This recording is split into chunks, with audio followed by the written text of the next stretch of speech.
Yeah, we are back. We are back. We are back. Hey man, welcome to the podcast. What Peace, up, peace, peace. What's going on, my guy? my brother? Nothing much, man. Just out here, wanting this weather to flip over in LA fully, because it's like it's fake cold to y'all, but to us, it's not. It's like we in full short season, and Mm. it's not been really giving us that type of weather. It's been like 60s and niggas blood is thin now, so 60 don't feel the same as when I was in Chicago, because let it be winter for all that winter time that we got, and then you get that 165-degree day. That shit be feeling good in a motherfucker. In LA, when it be 65, we be like, it's so chilly. Oh my goodness. I just can't. I'm gonna wear my overcoat today. Right. So How do polar bears deal with this? this is ridiculous. Oh my god. Yeah, man. We had some really good days with the weather, and then the bottom fell off of it. So now we're Didn't it back in. snow? Yeah, Didn't it it snow snowed a after couple it days was ago. like 80s and then it snowed? Yeah, Like Chicago was bipolar in the motherfucker, yeah. Yeah, man. this bitch been bipolar since I've been here. But you know what? It's the the what they say, the heating up of the planet, is Mm-hmm. causing this along with global warming and everything. So Mm. uh it's a lot going on that's causing it. But it's crazy how we were here having fun with 60, 70-degree temperatures, and then 3, 4 days later after that, we couldn't enjoy it no more because it was cold as shit, man. Like you look up, and then on top of that, let me not say that it wasn't even cold as shit. It was just cold. It was cold. It snowed. There was snow flurries one Mm. day. Then it was hail that same day. Like it was just a crazy day. It didn't rain. It just like, so we got everything all in one day in a matter of 24 hours. And then now we're in this slew of 30, no, 40-degree temperature, 40-degree days, and trying to get through this shit, man. Sounds like Chicago. Yeah. That is why I'm in California right Yeah, now. But California yeah, we're gonna love. have to get your ass out here, man. You Yeah, bullshitting. it ain't that I'm bullshitting, man. Hey, you know what's up with this money, man? Oh, I I know. want my I I want know. my money, and these people gotta, you know what I'm saying? Mm-hmm. I want my money. So for those who are listening, we're we're, we're on a road to prosperity and doing different things. So we got to make sure that a lot of shit is in order. And I don't want to just leave some shit undone. And I want every stone unturned before I do it. But I be want to leave so bad, but I be so close, and I want to be able to pay attention to everything that's going on. I So get it, but like, dude, it's so many times where I done popped out from here at certain points, and like in the moment, I'm like, oh man, I should have saved that money, or I should have not go right now.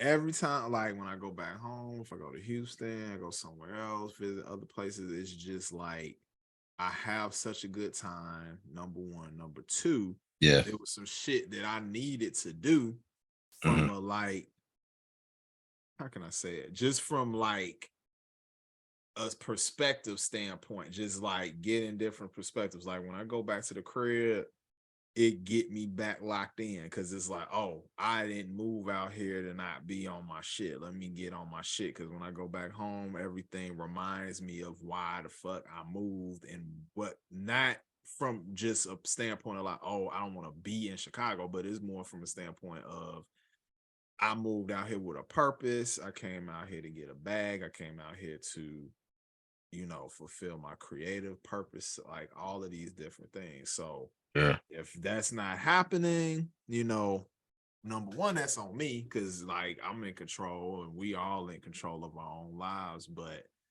um while I'm here, I have to be on my job, and that's basically been the whole time I've been here. Like I've been trying, making connects, working, creating new things.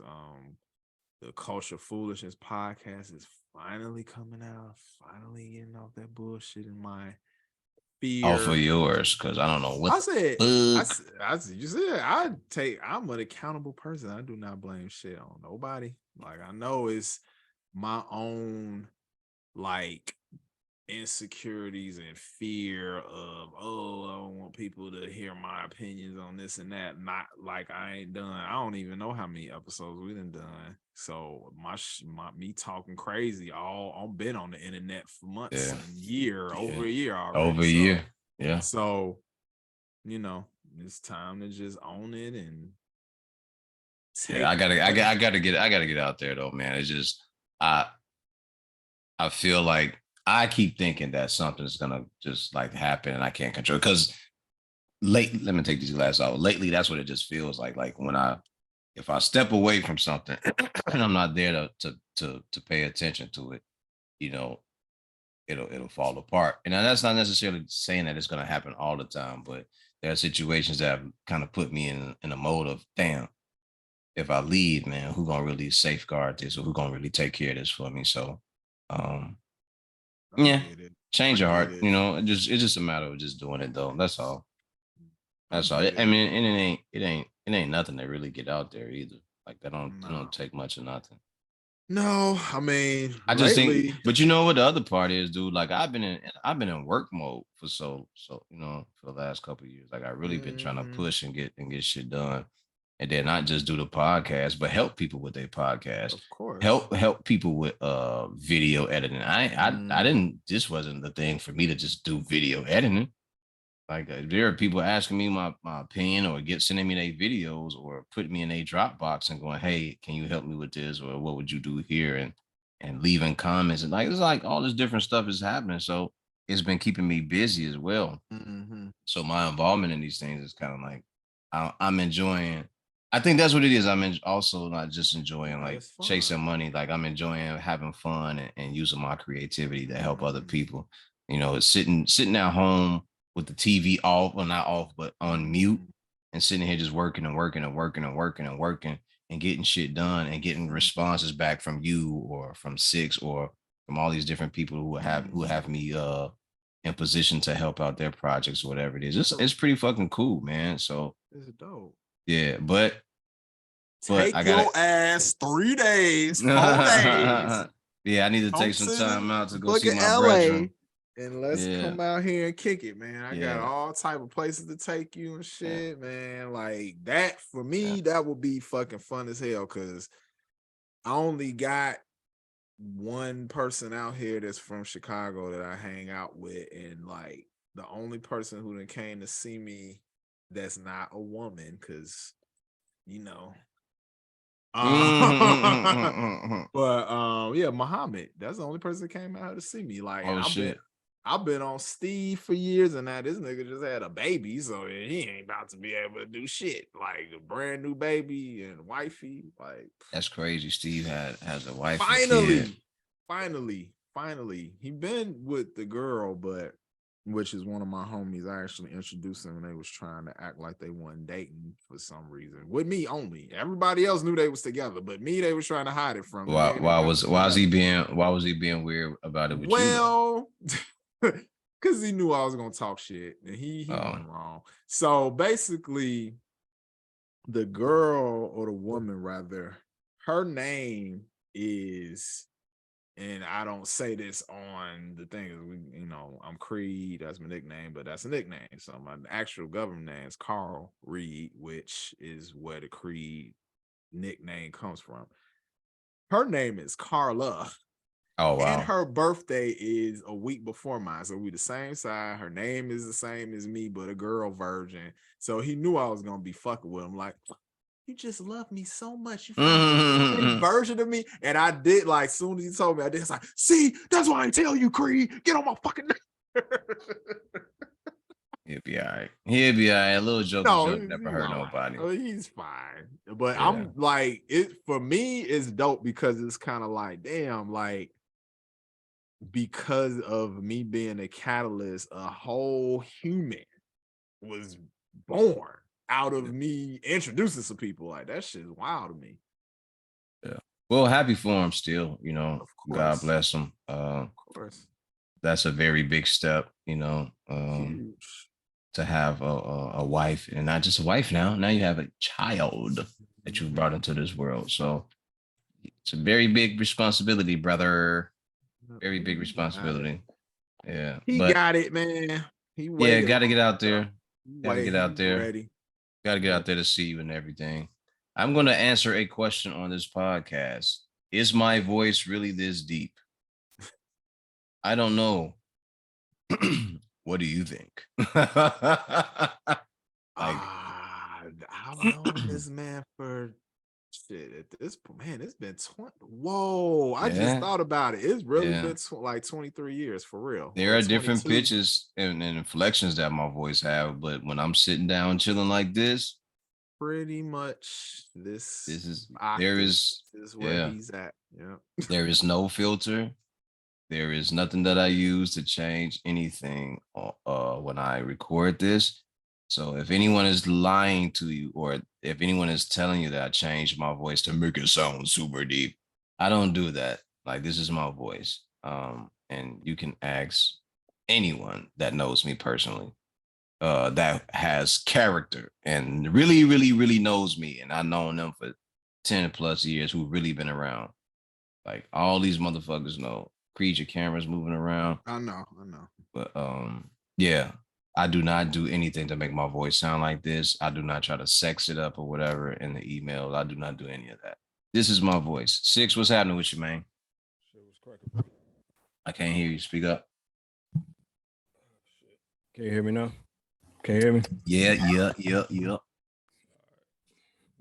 Ain't a whole lot going on, man. Just grinding, made some investments, made some money. Just trying to figure out ways to keep on multiplying. That's all. What was the play? I ain't gonna say it on the podcast. Okay. Oh well. Still in the street stuff. No, just no, I don't know anything about that. We're joking. And this podcast is over. Everyone have a good night. Remember the mission statement: when you striving for greatness, God never puts you driving seat. Like, go share that with everybody. Of course not. Of course not. I will sidebar you later because I definitely am interested. Facts. No, it's good to have investments and different opportunities at your hands, and especially now when you say at your hands, literally in your phone, where you can invest in different stocks, trades, Bitcoin, and all that. So it's all there now. You just got to make it useful for yourself, especially in this age now where the yuan currency is coming into play. Right, that's a big thing now. BRICS is a big thing now. You know, everybody should be trying to get a piece of Bitcoin and any type of digital currency you can. Well, anything. I think that would have been a play like 2.5, 3 years ago. But I'm thinking that because that, our fiat currency is kind of becoming a thing of the past, a lot of people kind of like scrambling and trying to find some sort of, coin to invest in. It's almost too late to even enter that door. You got to really invest in hard stocks if you're going to do like long plays, short plays, do like day trading and some stuff like that, something that's tangible. That's a fact. Because like nowadays, like Bitcoin, like I said, Bitcoin was booming when nobody was really thinking about it, when it was like a rumor. But now that everybody's thinking about it, you think about the value of it going down every time somebody throws some dollars into it. Because they keep selling it. Because it's like before, when it was in that space of, oh, everybody don't know about it, people sitting on it. It would just kept getting higher. Now everybody know about it. So they're like, oh damn, let me do this flip. One of my biggest regrets is like when the Dogecoin shit happened, I had a bunch of that, and when it got to its highest point, I still held it, and not because I'm basing it on the thinking of Bitcoin. What's the other one? Ethereum. That's like $1,000 point, price points. So I'm like, well, this shit. I remember when I heard about, like, one of my biggest regrets of life is hearing about Bitcoin. Probably in fucking 2010, when it was nothing. When I could have bought 1,000 shares for fucking $30, $40. That's how cheap it was when they first were doing it. And then the shit is, I'll be a millionaire now if I had did that back then. But who the fuck knew? We didn't know. No That one was knew. so And then new. on top of that, you had Wall Street. They was trashing it because they really didn't want to see it survive. They still, well, now they're up on game. Now they're trying to go through with it. But I think they was downplaying it publicly because they knew that the gravity that it had was something that was tangible. And if they felt like they publicly downplayed it, then anybody who wasn't smart enough to actually get involved would have taken their word over like actually using doing their own due diligence, doing some digging around and finding out the truth. Most people don't look for the truth. Most people just take what they hear, take what's presented to them as being the gospel. And that's how you end up in a situation where you remain broke. yeah, absolutely. And when someone was trying to teach me about it, I was like, yo, why are you so interested in teaching me about it? It's like, because you're gonna need to know this. Like in 4 or 5 years, this shit is gonna take off, and you should have some type of investment in it. You know what I mean? So I slowly just tried to learn. He's like, it's no different from the stock exchange. It's not controlled. I was like, wait, what do you mean? He's like, no one can turn it off or on like it does. It just does what it's supposed to do. Well, not does what it's supposed to do, but he just broke it down to me and was just showing me different shit. So I kind of like got a little hip to it and started using not certain things, started using parts of my my other investments to get situated with that. But it's a good look, man. I mean, if you made some cash with while it was moving, then congratulations to you. But now, like you said, it's still about stocks as well. And bonds. I don't know if people are interested in that, but you should definitely get your hands on some bonds.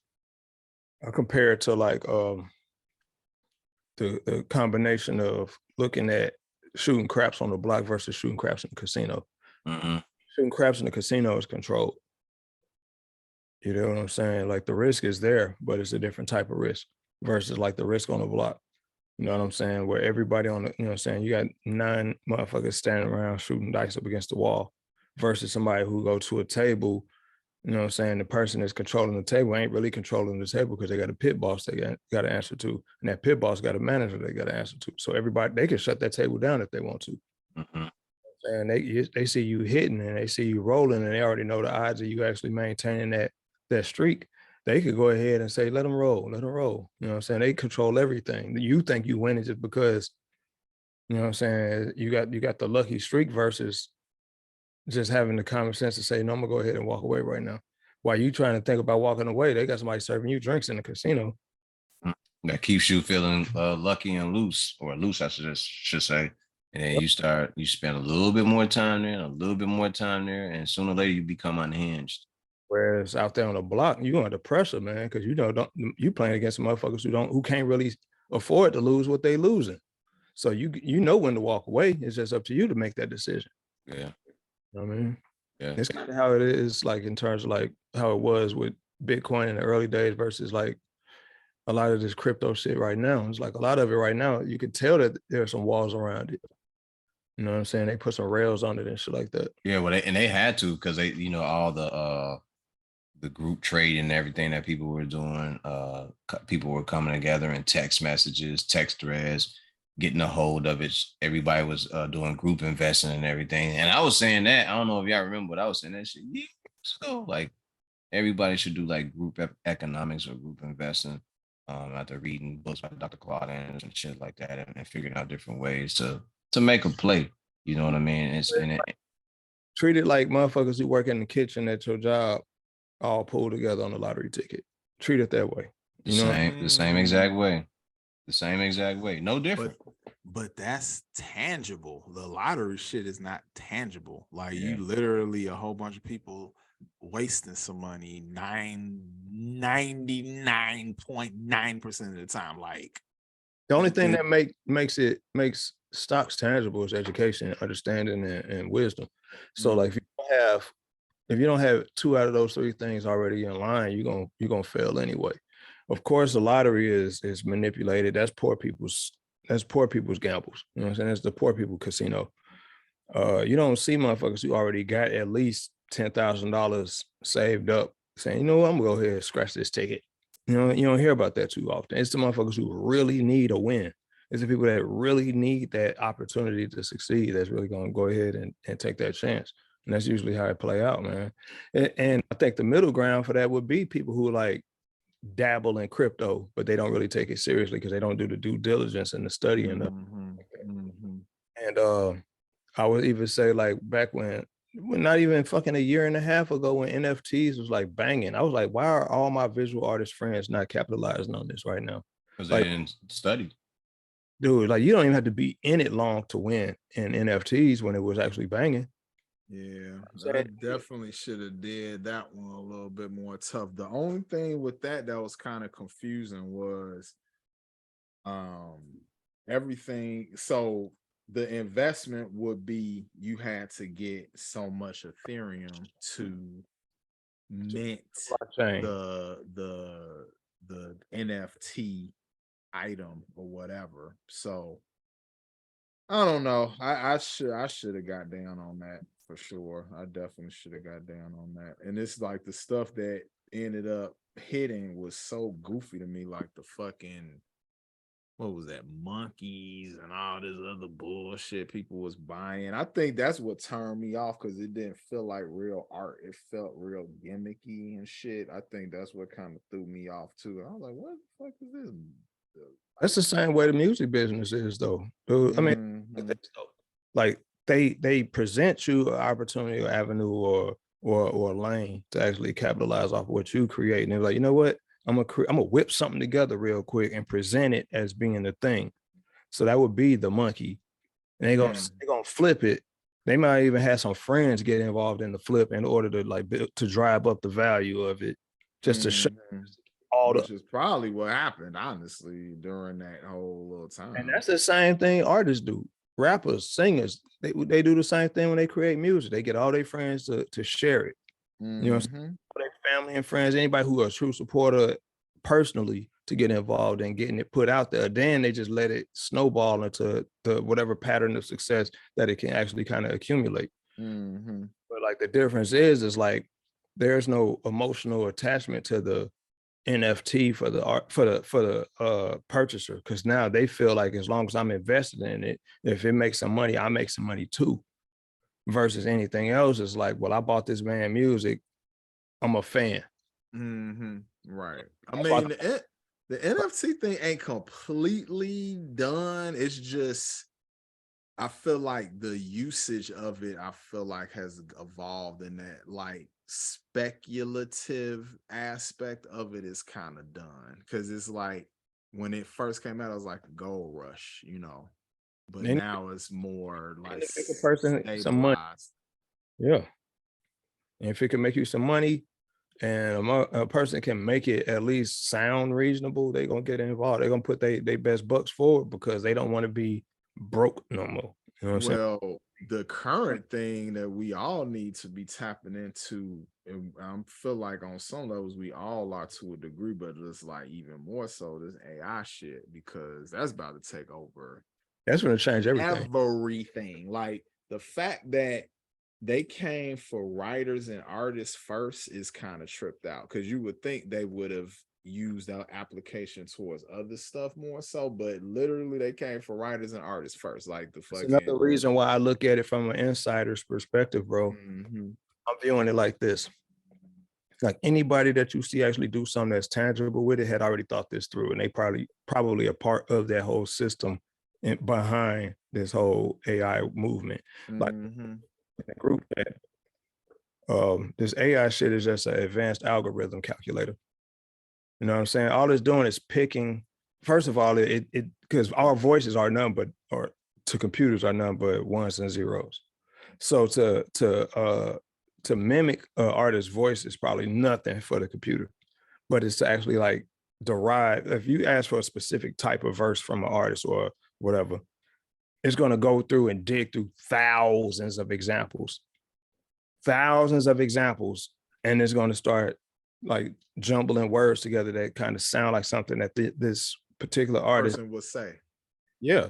So it's not even an AI that's doing it, dog. It's just a fucking algorithm counter. You know what I'm saying? But imagine when true AI actually comes from this. Yeah, we're in the infancy stages. Like we're not at Skynet level yet at all. We're at the baby steps to Crawling. what Skynet basically became, that ended up in, for the probably Gen Zers out there that's listening, I'm referring to a AI that was introduced in the movie Terminator. So that's why I keep saying that, but it might go over people's head. I just wanted to reference that. But the concept, I think that's one of the scariest concepts of AI to anybody that's a millennial, Gen X, or even like probably the first Gen Zers that maybe have seen that's not super young, that they show what could happen if that shit really took over and ran amok. And I feel like we have the fear in us, the healthy fear, because it is healthy to me, because like we don't know what that shit could really do. That's why, like, as much shit Elon Musk get, he be like, hey, can y'all just chill on this for 6 months and let us figure some shit out? Because he know how powerful this shit is. I swear to God, all this dude, like just based on what I've been taught, what I've read, what I learned throughout my upbringing and up into my adult life, all this shit remind me of is the mentality that people carried when the Industrial Revolution started, or when any type of technological revolution started. It was like people probably was like, when they first heard a voice over the phone, the first motherfucker heard a voice over the phone, like, whoa, what the fuck is that? Fucking freaked out, told everybody about it. Like, man, this motherfucker got a box. And I could hear a woman's voice on the other side of that. And then before you know it, they kind of found a way to roll it out to people. It's like that thing with smartphones, dude. I swear to God, I remember when smartphones first got introduced, motherfuckers was like, man, I'm not finna do that. The government gonna be all in my business and all this other shit. Palm Pilot. That was like the first shit, them Palm Pilots and shit. Wasn't doing nothing, was scared that the government was gonna be in a business. But now everybody and their mama got a smartphone. If you got a flip phone, you look weird now. You get what I'm saying? Yeah. So, or like, you look like a drug dealer with a damn burner phone. Like literally, every time I see a flip phone now, you old, or if it's somebody young with a flip phone, like, oh, you a hustler. Period. Yeah. So like with this AI shit, all of this is a monetary play. This ain't got nothing to do with anything other than trying to find ways to siphon more money out of poor people, bro. This ain't no fucking brilliant plan where they're gonna sit here and try to take over the world. They're just trying to find swifter, faster ways to extract money and resources from people who are very weak with their money. You know what I'm saying? People who dream big but don't have the ambition to actually do the research and due diligence to win. No, I mean, that's how this shit always go. That's how it always go, bro. Like I could think about it like when Napster happened because a bunch of ambitious ass teenagers got tired of buying music and they wanted to find a swifter, faster way to share the music that they had. And it became a situation where the record label was like, well, oh, whoa, these motherfuckers ain't buying our music. Why should you get that for free when you can buy it from us? What I'm gonna do is I'm gonna stop this. I'm gonna cut this off right where it starts, and we're gonna capitalize even more. And then what happens? Technology outgrows it. It is growing faster than these industries. Like me and you, us, like what we're doing right now, we're doing this over somebody else's application. You know what I'm saying? This is platformed on somebody else's application. Somebody who might not have any true interest in doing what we're doing right now, but they know that there's a market for it. That's how this AI shit is going to play, man. It's all a big play for money, bro. And this AI shit is no different than almost anything that video game developers and movie creators actually been using and talking about for the longest anyway. I mean, it's already been tons of AI in applications that we use every day and for years already. Facts. That's why like, oh my God, it's moving so fast. No, it's not moving fast. They're just trickling. It's been moving the whole time. They're revealing a little bit at a time to you because you're not keeping up. Well, I feel like people like us that's been keeping up with technology just from what we do as a vocation. Like if you in the music, if you in the video, whatever, that's always on the bleeding edge of technology. Like we grab it and use it. But we're talking exactly. What I'm talking about is like just the average everyday right person. Right. And the blue collar motherfucker who just so happened to spend all his time on social media. You know what I'm saying? Spend The all his, motherfucker that got to wear his Bensalagas and shit like that. I mean, one motherfucker, yeah, on everything. The motherfuckers who feel like Balenciaga. motherfucker who got to impress the world. They want to at least look like they up on the latest trends. But the truth of the matter is these trends don't last long anyway. And you out here buying these people's shit with with nothing behind it. Like they don't care. They're laughing at you. Nigga bought some Balenciaga beach shoes and was like flexing on it. He couldn't even pronounce it. Couldn't even pronounce it. He was calling them Bensalagas. Had like 10 pairs of them, switching pairs of shoes every 10 seconds, 6? Just to let everybody know he had every pair that they had. Can't even pronounce nothing. Well, past that, Versace. It's terrible, man. And it's not even Versace, it's Versace. Like they don't even know how to pronounce that. Versace. Hey man, in other news, did you guys hear about this young lady named Kamisha Williams? No, not yet. No. In 2019, she followed a 84-year-old woman into a bathroom and beat her to death over $1,000. It turns out that this woman is the sister of Kawhi Leonard. I read about that a couple of days ago. I just heard about that too. So here you go, yawning. She couldn't ask her brother for $1,000. Maybe they don't have that type of relationship. Maybe not for $1,000 too many times. No, that's probably another situation. She looked like the type. Cause shit. Like, I didn't see what she looked like. Oh, yet. Bad. But see, this the problem, man. You know me. Actually, there's mostly be 6 on these calls, but I'm gonna be the one to say some fucked up shit right now. But every fucking time I get on social media, let's say you on your IG and you looking at stories, and I'm looking at stories. Most of my friends are women. Most of my friends are women. So I at least every day see some woman begging for money, posting a cash app, all this shit. And I have a healthy amount of guys as friends on there too. The only time I ever see men asking for and soliciting for money on social media is 2 things, and they're both rare. One is investing in some type of business that they have. Number 2 is a tragedy happens and they need a GoFundMe for a funeral or some tragic thing or whatever. So both are, one is very practical, one is an emergency.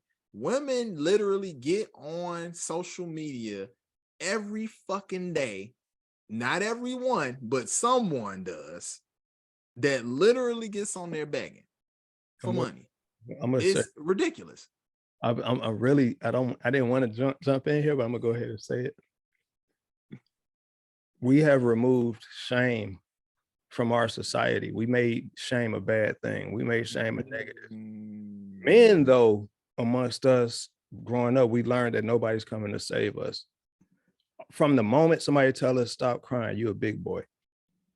We learned that nobody's going to feel sorry for you. Nobody's going to come and save you. So for a guy to even humble himself to make a request to assist financially is a big deal for us. We'll try everything we got before we make that request. Woo. And when we do, we almost always try to pitch it in a way where the person that's doing it is going to benefit on another end if we can actually make that happen. That's where the investment opportunities and shit like that come in. Women don't have shame.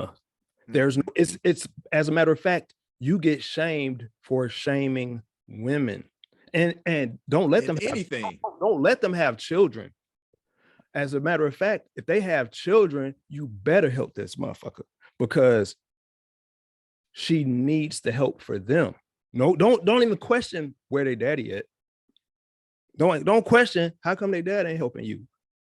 Don't ever question that shit. It's all about shame, bro. You can't shame women no more.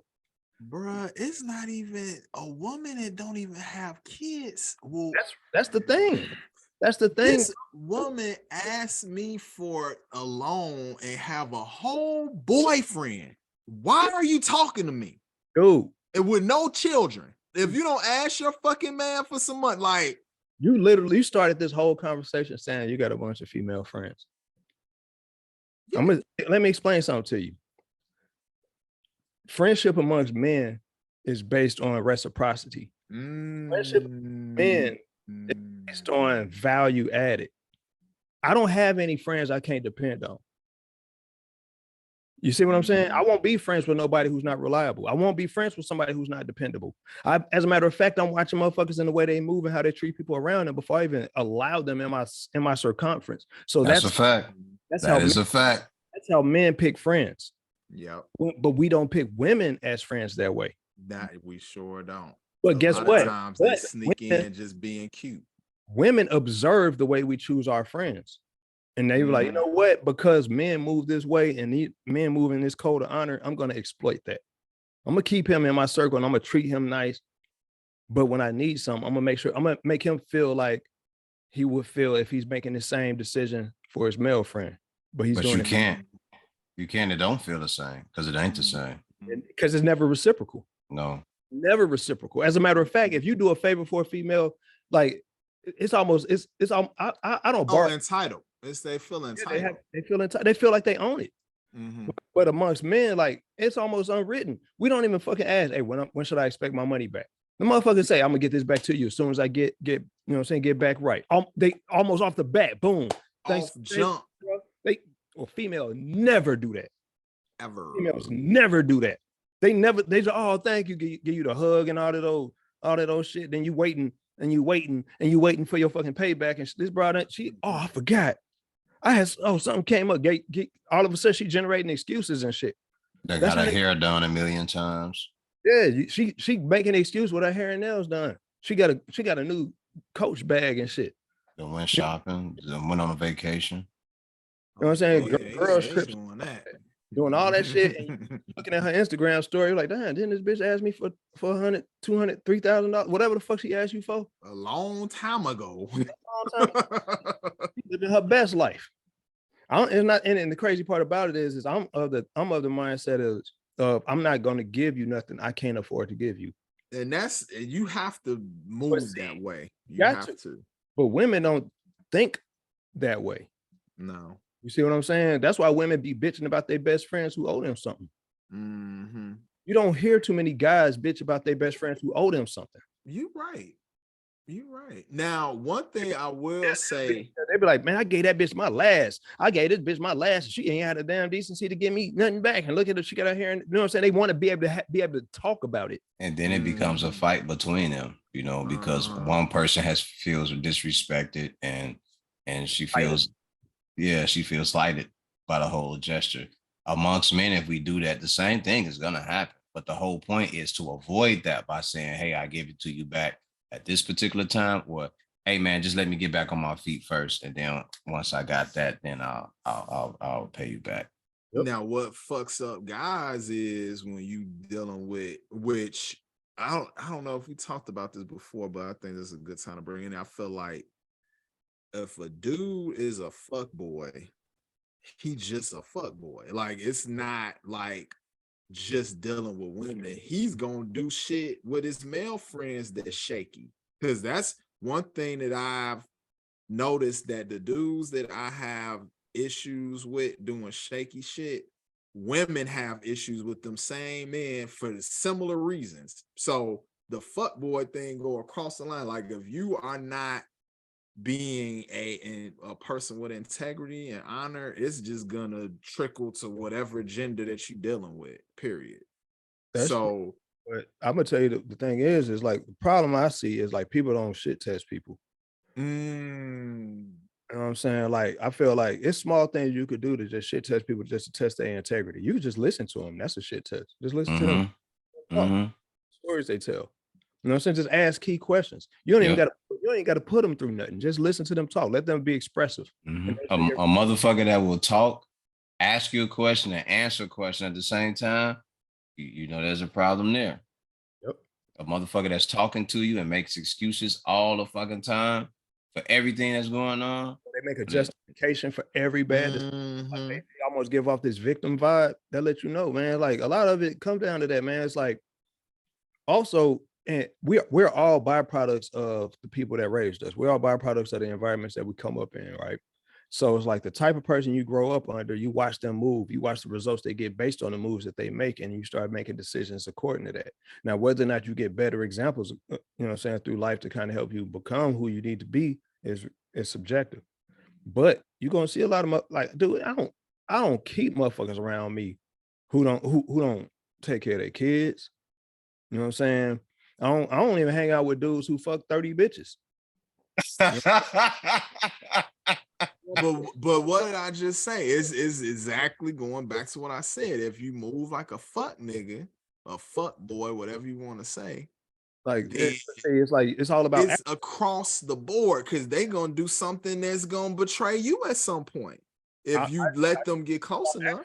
Yeah, about access. How much access? Exactly. You know what I mean? I don't even fuck with females. Like I like you said, you got a bunch of female friends. I got a bunch of female associates. I don't think women are capable of friendship. I don't think that they're capable of friendship because they are always going to be self-driven. They're self-motivated and self-driven. As much as they're the most communicators between the males and females. They communicate better than us because they don't know how to stop talking. Right. You know what I'm saying? They communicate the best. But the thing is they're hyper competitive for all the wrong reasons. You know what I'm saying? So that friendship shit, like if I got 9 or 10 female friends and if I bring them all together, if I bring all them bitches together, somebody gonna hate on somebody because they're gonna think that bitch trying to fuck me. They'll never accept the fact that they all just my friend. Or they think that she's already someone has already done it.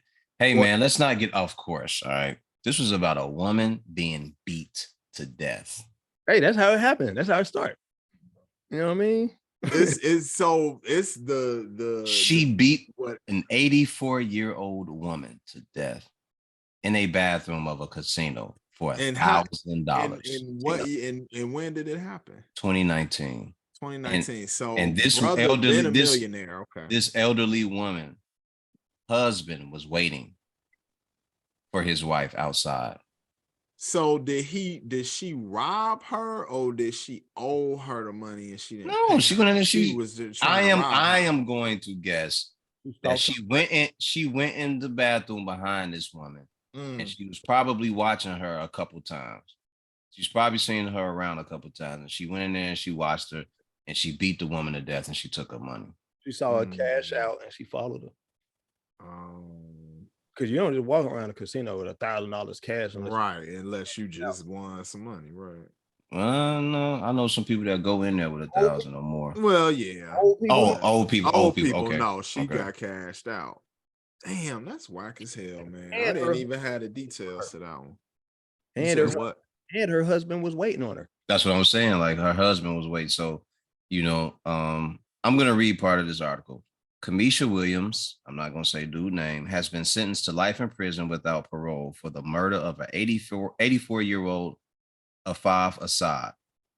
Williams and Candace Townsend robbed and fatally injured Assad at the Pachanga Resort Casino in Temecula, California in 2019.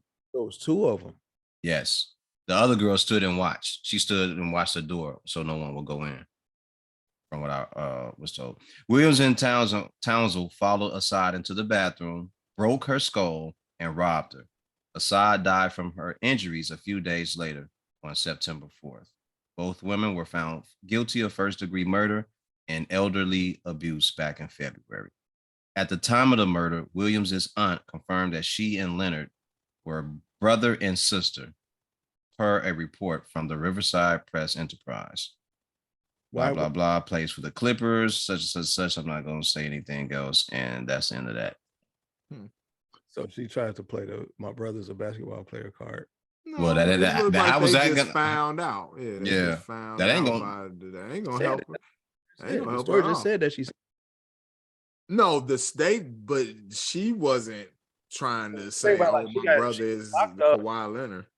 That's what the story just said. At the time of the No, murder, Williams' aunt confirmed that she and Leonard were brother and right. sister. The aunt. So she didn't say it. She wasn't trying to like. So the aunt trying to cut her some bail. Maybe. I'm gonna use this as an example, bro. All right, somebody said something that was real to me, and I had to go back and research it. Somebody said that Corey Holcomb had pointed out that, and I don't know if I shared the link. This was like about 2 weeks ago. Somebody said that Corey Holcomb said that your mama's supposed to give you all the game when you're a young boy, but instead of your mama giving you all the game, she end up hating on you through the women that you date.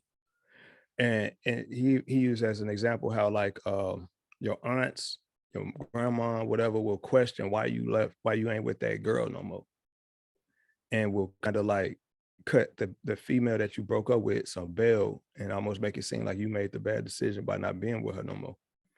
And the way I kind of view it is like the aunt, instead of just acknowledging that that old girl made that fucked up decision, she had to kind of like cut her some bail by saying, wait, before y'all be down on her, remember who her brother is. This is who her brother is. She don't have to be out here robbing motherfuckers.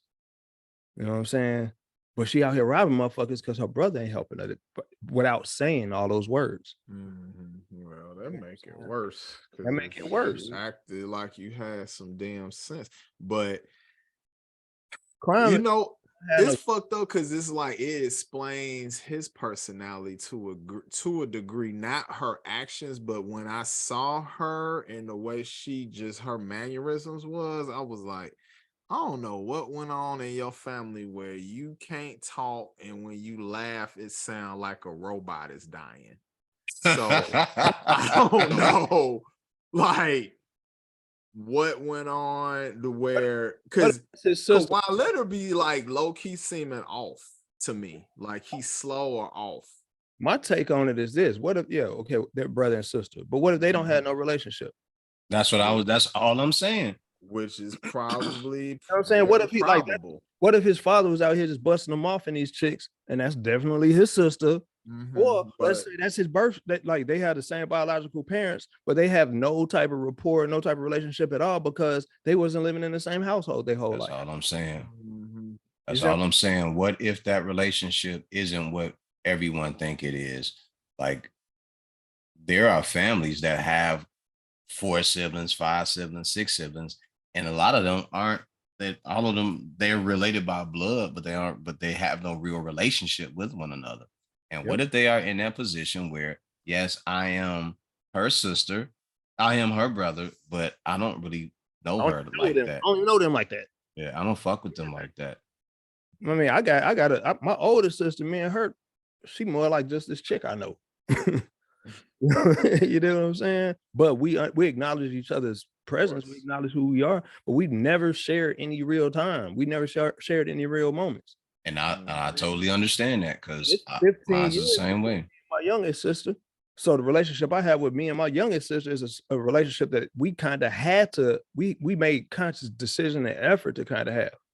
Whereas me and my brother, it's 3 years between us, 4 years between us. So we kind of like, we shared a shit ton of experiences. That's the way I view it. It's like, whether or not that's his sister, you know what I'm saying? I don't think his name should even be tossed into her bullshit because of their relationship or a lack of relationship.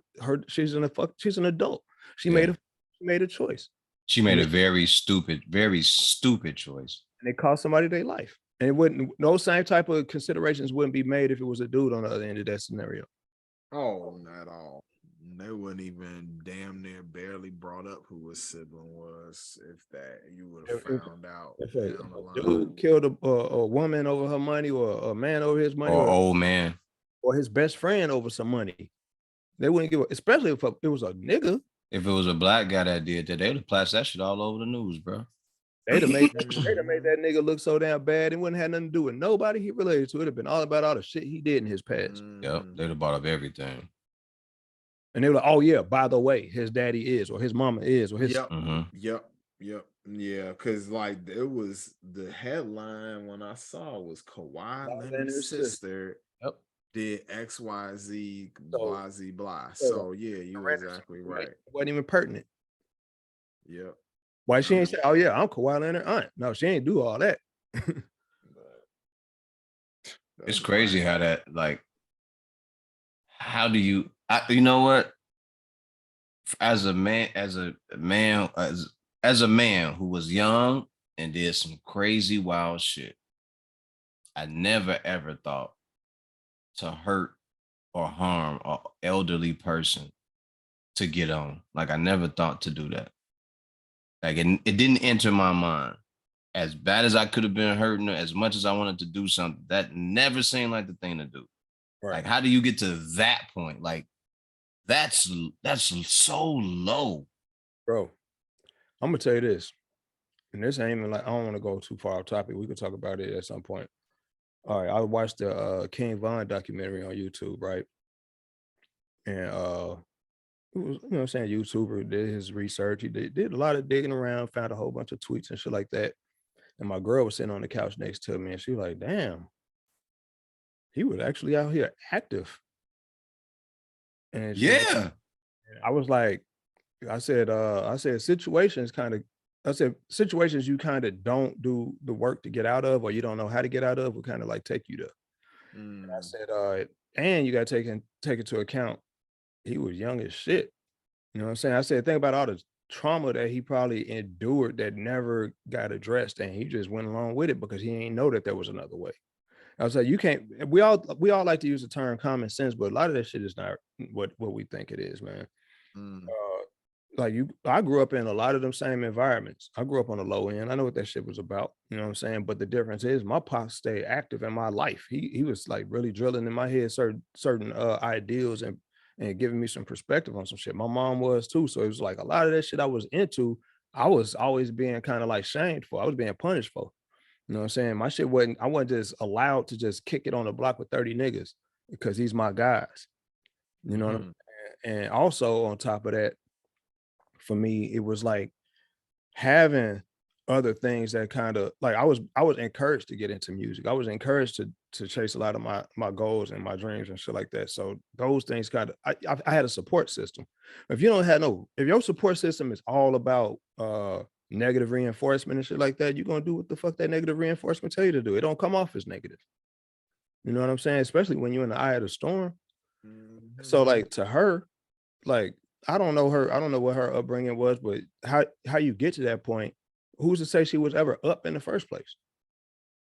You see what I I'm didn't saying? say she was up. I was just saying, like, yo, I'm just saying in general, like where she was in life is where she was in life. That woman very true. the old woman just crossed the path with the wrong motherfucker. And it just so happened. That's how life happened, bro. Like you cross the path with a motherfucker who don't have a off button. No, who don't have no level of or a line that they just won't cross. Right. No Like, empathy, no integrity, no morals. none of that. It's just go. Just always on go mode. Just bankrupt. Yeah, morally bankrupt. Yeah. I On mean, all levels.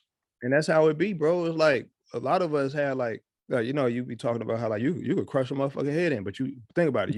If you can say that shit, that means you already done thought about it. Not You know, just thought about it either. So but I'm saying like this, but did you kill that nigga?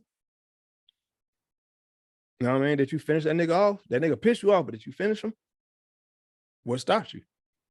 See, she didn't have no stop button. I'm not answering any of those questions. I mean, she ain't stop at all. She saw an easy target and she went for it. And her friend stood outside and made sure nobody came in to interrupt. Did she intend on killing this lady? Probably not, but she went every step of the way to make it happen. Anytime you're about to do anything violent on someone, you have to understand there's a chance that you may inflict fatal harm to them. You don't have to understand that. You can well, they're well, and you right. No, you have to no because you right. But, but most people ain't gonna consider it. It's like, yeah, I'm gonna do this with the intent to hurt them. We're not that far removed from our almost savage state. We're probably in the most civilized state in human history right now that we've ever been. Oh yeah, I'm saying in terms of what we know. We not that far removed from motherfuckers spraying down our people being sprayed down with water hoses and sick, having dogs sick on us and hung from trees. We not that far. We still being murdered in the streets. Yep. So that line don't really exist. It's a choice. Bro, people that was born in the years where what you just described was happening aren't even still walking the earth. elderly. They're not even elderly though. They're not even elderly. They're just older. They still moving around good though. They still, dude. A lot of motherfuckers that was around when that shit was prevalent, they make legal decisions in Congress. Yes. Some of them are team owners. They're justices in the fucking you know what I'm saying, at the highest Supreme Court. Yeah. You know what I mean? So like what we talking about? You know what I'm saying? It's like it's crazy. Like the savage, I think what it is like our ideal of what a civilized society is supposed to look like doesn't match the reality. You know but it never will, because there are too many instances or what's the word I'm looking for? There are too many gaps and holes where people are suffering from things that they don't have, to me. So when you look at society and we say that this is civilized, to a certain degree, like we can say that, like I'm civilized, y'all are civilized, but that's because you gotten to a point where you can earn a decent living to help yourself. A woman that goes into a casino and robs somebody for $1,000 and kills an 84-year-old woman, that's not, would you call that civilized, or would you call that someone still trying to get out of a situation that they're in? I mean, that's definitely not civilized, but the point I'm making is simply this. It's not even necessarily the idea of a civilization is what I'm saying. Like we live under the idea of a civilization. We're launching fucking telescopes into space and shit. We think that we're using all these different materialistic measures of civility, but we're not exemplifying that in the way we live as absolutely. Yes, yeah, and I'm agreeing with that. You know, like even with all that happening, right? There's still this other shit that's still going on. That we haven't resolved, and then on top of that, we found ways to capitalize on it. Think about it, like the prison system is a prime example of how it's not a tangible goal to civilize everybody. So let's capitalize off of those we can. Well, shit, in California, they capitalizing off the homeless situation. So every election, we literally have all these bills that need to be passed for the state that will like provide housing, do this, provide these services. Woo. That money gets, I'm pretty sure about 60 to 70% or more of that money get stolen, you know, because they find loopholes not to help them with the funds that people are allocating to them, because it's always a cash grab. All of these people are damn near crooked. You know, it's so few that's actually working for us out there. I'm gonna ask you this. What's the end game in throwing money into trying to help the homeless if there is no real goal that the homeless people can align with? You can't help people who haven't actually lobbied for themselves. You see what I'm saying? That's why Black people are, as a people, we're where we are right now, because we want help, but we're not lobbying for ourselves. You know what I'm saying? That's why the LGBTQ plus community has the support they have, because they lobby for themselves. You know what I'm saying? Like the homeless people, dude, believe it or not, there's a lot of people who choose homelessness. I've been telling people that. And any help that they get, they might not turn it down, because hell, shit, that's extra baloney for me. But you try to put them in a fucking place where they got to pay another motherfucker $700, $800, $900, $1,300, $1,500 a month, when they don't have to come up with $1,500 a month where they living right now. Why would they choose that? You get what I'm saying? A lot of people, so a lot of them have already lived that life, and they were like, you know what? Fuck that. I'm gonna live off the land. You see what I'm saying? It just so happened they live in urban sprawls. Right. You see what I'm saying? It's like, I think perspective is key, man. I think like a lot of us, we had this idea and this perspective of what helplessness looks like, but that's some propaganda shit, man. Most of these people ain't helpless, bro. Oh, no. I don't believe that at all. I think that they're being exploited. Yes. And I think the exploitation might not even necessarily be direct. It might be one of them things. Oh, it's very indirect. I think like it's the same way like we see the commercials online or on TV about the kids in Africa. It's the same type of ads get shown in Germany and China and shit about the kids in America. You know what I'm saying? Them same type of ads, the same ads we see about the fucking kids with flies in their face and all this old shit. And like, hey, for the cost of a cup of coffee, you can feed this family. For Man, 35 cents a day. Motherfuckers showing on in China and Russia and Germany and all this other shit, all about the poor kids in America. And we can't act like it ain't no poor kids in America. Oh yeah, they here. So Especially their ads are just as egregious and predatory, but they know. I think it's over 100,000 or something like that here in just Chicago alone or something. Yep. What? Homeless children. Homeless children. Dang. Yeah. And you think about it like this: there's a lot of kids out here who parents just didn't have the heart to put them up for adoption. You know what I'm saying? It's that ego got involved in like, well, and then all of a sudden shit start falling apart, and the first thing they start doing is throwing fucking kids overboard. They just keep the boat afloat, and they suck that motherfucker. The unfortunate thing is too, just especially with the demographics who are having the most children that are going into the system, the percentage of kids that's even getting adopted out of the system is not 100%. So I think the parent within the ego part is like, well, they'll just be in the system. But if you're not gonna do what you're supposed to do, you might as well let them go through that process. The unfortunate thing is how much trauma happens in that process if they're not adopted out soon enough. So a lot of adopted parents, they be out here just for the check. Oh my God. There's a whole video about a brother and a sister who get dumped off in Atlanta as soon as they turn 18. I literally just watched that today. So that's why the whole time, I hate to say it, whole time I'm expecting to be some white people. It was some damn black people that was the parents that dumped them out there, which is super trash. Yep. And they was well off. Really? Yep. Well, the way the girl talked and the boy, they sounded like up until they was 18, they was probably going to good schools and all that stuff. They sounded very articulate, proper, all of that stuff. So it sucks because I heard the girl got like human trafficked or something. I don't even think that she's still missing right now. She can't. They found her. You have to get on her feet. They okay. She got tens of thousands of dollars cash out. Right. Fished in and helped her out. But the thing is that I'm viewing is the fact that it comes down to like self-accountability. And accountability ain't just about saying, hey, I did something wrong, but taking what comes with that. You know what I'm saying? Responsibility is owning what you did, but accountability is not just owning what you did, but taking all the punishment or bad that comes with it. Like, so if I got to do 10 years for my crime, I'm gonna sit down and do that 10 years. That's me taking and accountable for what I did. But I think that a lot of it is like a lot of people think that this being contrite is self-accountability.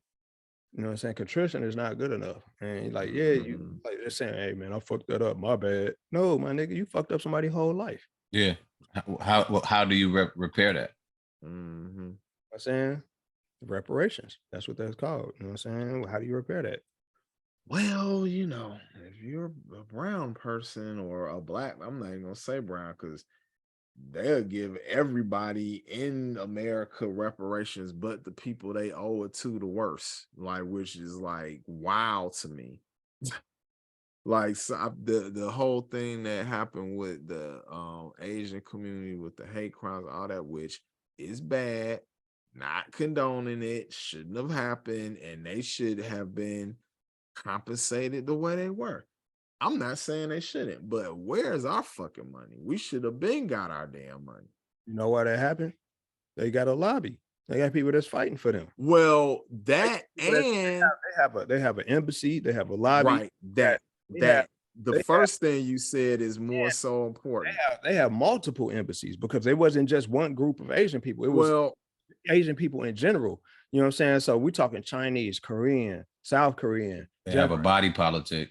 But this the thing. All of these people have a country. They have a backing behind them. At the end of the day, you fucking with our people in your land. There's a whole ass army connected to all these countries. That's a They fact. do, like, everything you said is true to a degree, of course, but the main thing is Black people in America have no country backing them, but this one who ain't backing us because they fucking hate us for real. So we just out here I'm gonna say in this. the wilderness. What? And this is my argument against that. My argument against that is, all right, women have a lobby. Mm-hmm. The LGBTQ have a lobby. Right. They have none of these same issues that us as a Black community have. Mm-hmm. Black gay people have more support than straight Black people, because Mhm. at least they have their lobby. You see what I'm saying? We don't have anybody who can say, you know what, I'm going to address our matters as a community amongst in front of these people and fight for the rights of these people to get what we're asking for. All we're doing is just yelling into the clouds. We're just this guy pumping our fists and saying, no, this shit ain't right. Stop shooting us in the street. And then when they go talk about it in Congress and they pass these bills, there ain't nobody there saying, hey, I'm speaking on behalf of them. Well, anybody that could lead us halfway, they figure out a way to damn kill them. So, Or corrupt them. So I think that's the problem. They've been going for the head six forever. They always go for the head with us. Whoever is leading us, they go for that first. So we running around like a chicken with our heads cut off, not knowing what the fuck is going on. Since you can't corrupt who's not corruptible. So that means that everybody's got a price tag. You know what I'm saying? Everybody got a price. Everybody got that limit that they like, you know what? Fuck that. I'll go ahead and do what y'all asked me to do. But then if they're not corruptible, then they kill them. It's really either or, though. It's not, they're not escaping. I don't even think it's about the killing them. I think it's just about the character assassination, tear down their image. Oh, for sure. And like, you don't even have to you don't even have to kill them. You're right. Yeah. It's kill their character. No, you and it's punk motherfuckers that'll do that shit to you now. Look at Kanye. Look at Kanye. Like, yeah, like we live in a community where we feel like a motherfucker has to be pristine in order to represent. There's no such thing. There's no such thing. You feel like you can't have no flaws. You got to be flawless. Otherwise, don't talk about anything that we care about. That's how our community functions. Right. We'll drag a motherfucker just because they got some shit in their past, or they say stupid shit in that moment. Well, look at the fact that, like, hell, they even tear down Martin Luther King now. Yes. Just because he fucked a few bitches. Yeah. You know what I'm saying? They were like, no, you got to be perfect to represent us. And no great man or a good man ever had a completely solid background. Like, he did some fucked up shit. Because Malcolm we're X, human. Malcolm X, every last one of them. Like, every last one of these guys had some shit going on in their background. Like that comes with it. I think I would prefer a guy like that who openly admitted, yo, I did some fucked up shit. I used to hustle and pimp with all this other shit, but I've changed now and I understand the error of my ways, but I understand what's missing in our community because I did these things. So I know what's wrong. And I know where we're faltering at, and we need to repair that damage. But there is no such thing as a pristine image. They can create you one. That's why. Say what? That's exactly why cancel culture exists. Cancel culture exists as a byproduct of people being so wishy-washy on what their needs are. They don't want people rather people don't want their problem solved. They rather just be heard. They rather be able to complain and be heard than actually say this problem has been solved. Let's move on. Because once you move on from solving that problem no longer exists, and they go back to being invisible in their mind. They were like, well, I was being heard, I was being seen because I had something to complain about. But now that my complaints have been actually addressed, now I'm standing back with my fingers crossed instead of helping these other people get their problem solved. It was all about me at first, but now it's not about me, and now I'm mad. That's the way people function now, man. And so that goes back to a sense of entitlement, right? To a lesser extent, the situation with Jonathan Majors is interesting because everything is in this speculatory stage. Although for some now, I mean, I get this is the thing that fucked him up. If it had just been the shit with the one person, he would have maybe been able to like pivot. But now there's these other people coming out the woodwork saying that he was putting hands on them. But Really? before all that, no, hold on. Before all that, people was giving Marvel shit for not firing him like everybody else fired. First of all, they paid him already. They're actually contracted to this person already. And nothing has been definitively proven because her story seemed wishy-washy because why he called the damn police himself. So they're just like, we're gonna wait and see, but people want them to basically crucify him before anything has been proven, and they just waiting to see because they trying to have the integrity of their little movie universe and all this shit. And if the motherfucker didn't do the shit that they trying to say he did, then what's the point of throwing that shit out the fucking window? You know, so they just trying to chill. That's two different arguments though, bro. Because like Marvel as a corporation, as a business, and as a brand, they had a right. They reserved the right to kind of like play these cards the way they dealt. Right. Him, on the other hand, his situation is unique in the fact that it's only one single scenario that everybody can actually put their finger on and say, okay, this is what we know played out. All those other motherfuckers that's coming out the woodworks, that's no different than with the Michael Jackson, the Bill Cosby, the R. Kelly. That's no different, bro. It's like motherfuckers gonna come out and say whatever they can if they can jump on it. Now it's about whether they can prove their case. You see what I'm saying? Like, all right, you say this nigga did the same thing to you, and you probably feel more empowered now because it's public now because you didn't want to take the same L that that old girl took. But now you got to prove that he did these things to you. You know what I'm saying? Like, and the longer ago that it happened, it's harder to prove these things. Yeah, exactly. And I'm not here to defend or put him in a purgatory for what happened because I don't know. But I do view it from the angle of when you start rising up and you start making these moves and you're not agreeable to these people and you don't start making decisions according to what they want you to make, you're gonna get a lot of this shit happening to you. Yeah, there are people around that'll make sure that you make a mistake. You know what I mean? It's you like, are being watched. And even in the way I view it is like I don't know, bro. I don't want to go off into no deep dive on it, but I do look at like he got a lot on his plate right now, bro. It's like, of course, now is the time for all these motherfuckers. It's a feeding fest. Yes. But think about it. This man just was a part of 3 movies. The Ant-Man movie, successful. The Devotion. What was the third movie that he Creed 3. Bang Bang. That was huge. Bang Bang. That's three great movies. In that one he was already on the streak anyway. Yep, because Lovecraft Country was raw as hell, even though they Spike Lee to get the ratings it got canceled because it talked about real shit that happened to us is hilarious to me. Like, what was the other thing you said, Six? I forgot the name of it. I think it's something The Five Bloods or some shit like that. He was in that Spike. Yeah. Yeah. He was in that. He was like one of the breakout stars on that one. Mm-hmm. You know, I mean, it's fucked up, and however it play out, I see how it go. If he did all that shit, fuck that nigga. If he didn't do it, you know what I'm saying, more power to him. I ain't with the whole beating up bitches shit. Like, nah. But I the way the story sounds is just too sketchy to me.